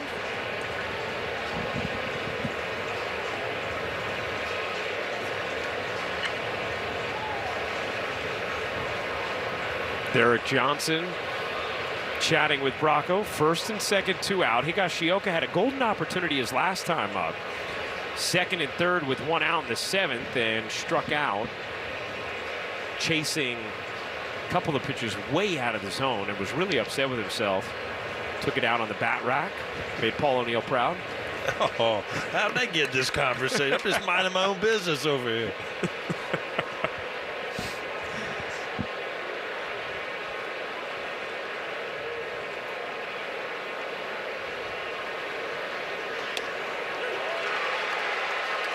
0-1 as he drops the slider in. Well, Higgie's having one of those nights. Strikeout in the second, strikeout in the fifth, strikeout in the seventh.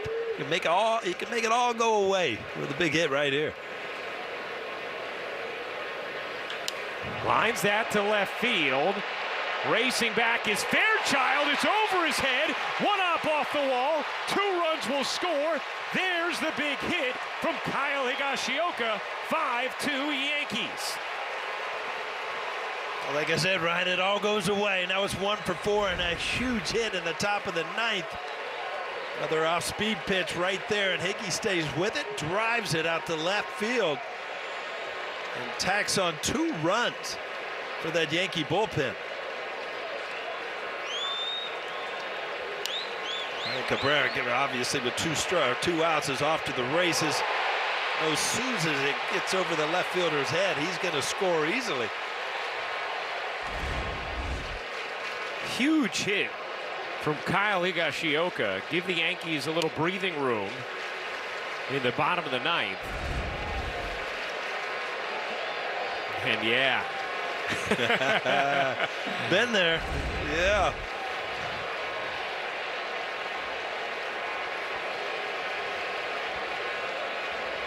Some game, huh? It really is, Ryan. I mean, there are certain sports that you have to be so consistent. The baseball, obviously, one of them. But you can have these horrible at bats, and the next thing you know, you throw out a big hit, and it's a great night. Right.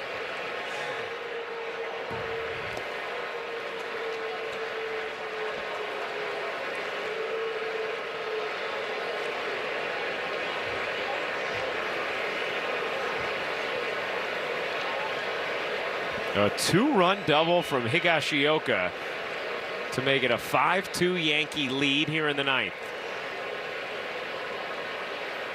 And it's now 3-1 on LeMahieu.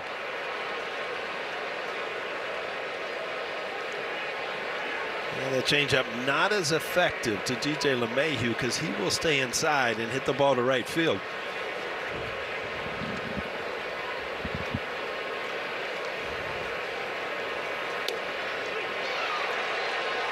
Three and 2.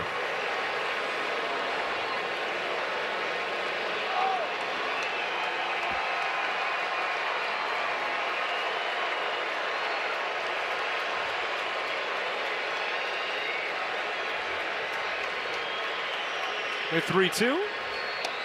Outside. Ball 4. 3rd walk of the inning for the Yankees. And now Bader will hit his 2nd at bat after pinch hitting for Bowers in the 8th.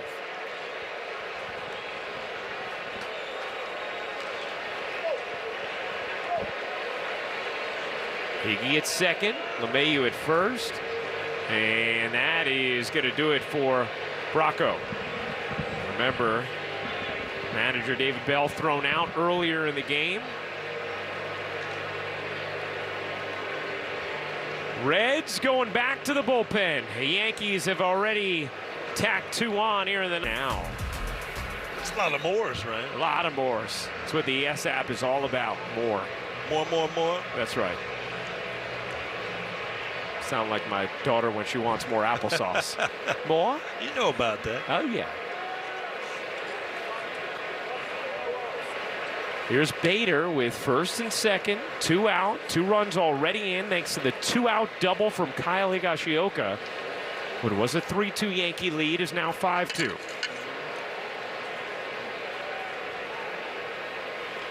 That is cued foul.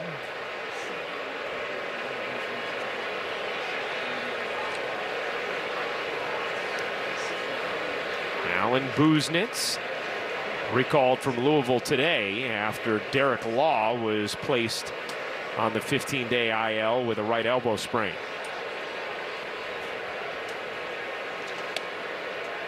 Buznitz misses 2-1.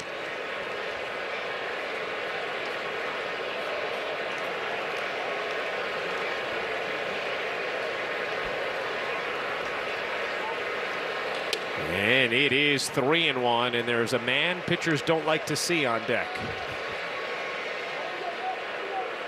That guy.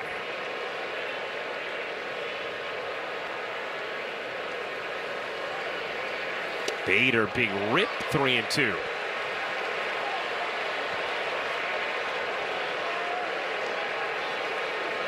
Buznitz obviously wants to be in the zone here. 3-2, 2 outs.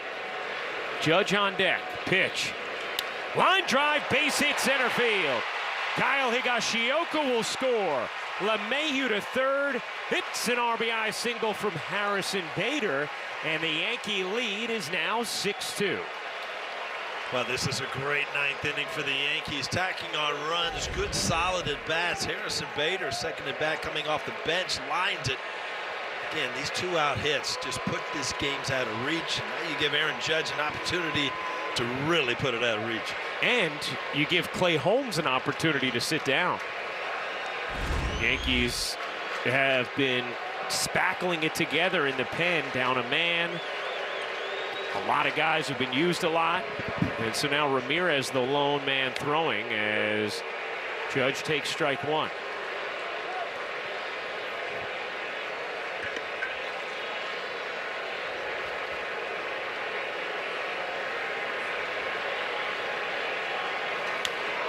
Judge hits it a mile high in the infield. India is there to make the catch and end the inning, but not before the Yankees tack on 3.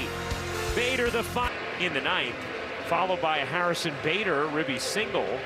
And it's Nick Ramirez rather than Clay Holmes here in the bottom of the ninth with a 6-2 Yankee lead.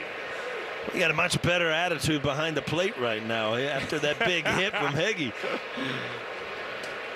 And of course, Nick Ramirez's job is to make sure Clay Holmes doesn't have to come into this game. That's a good start. Volpe gobbles it up. 1 pitch, 1 out.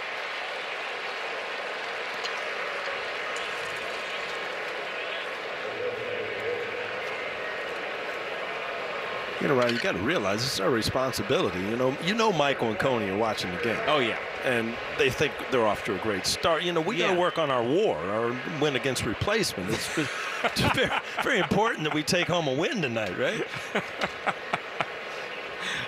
I love that broadcaster WAR. I think that's the next level of analytics. Right. It's coming. All right, it's a good way to lose your job though for doing something for nothing, right? That's right. Maybe we can be like a plus 0.1 after tonight. All right.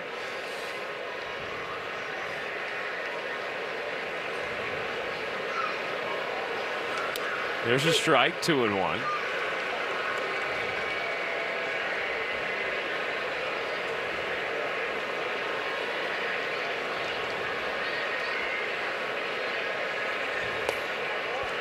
This is down, and 3-1 on Ramos.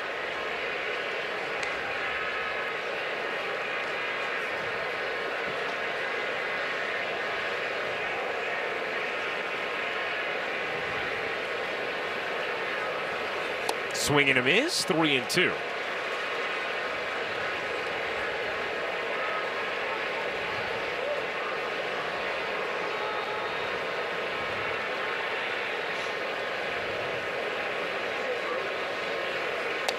And that is not what you want.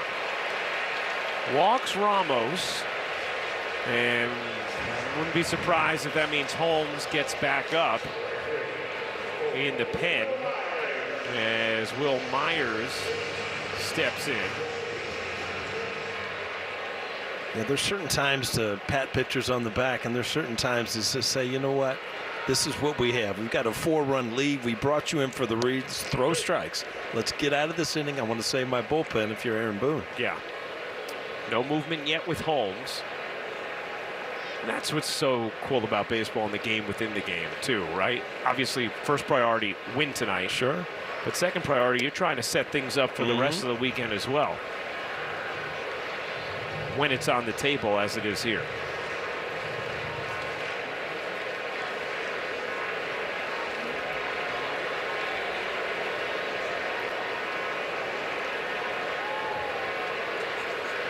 One and two now on Myers.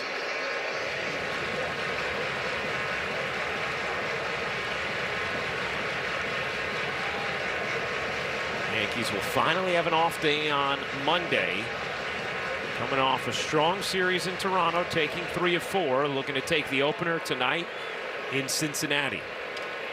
A Reds team that got off to a rough start this season, but is 12-9 since their 7-15 start.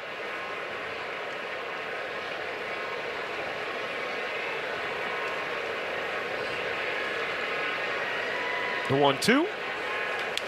Grounded to third, could be 2, on to second for 1, back to first, ball game. The Yankees win it 6-2 the final in Cincinnati. And Nick Ramirez makes sure Clay Holmes gets a night off. Wow, Aaron Judge got him started.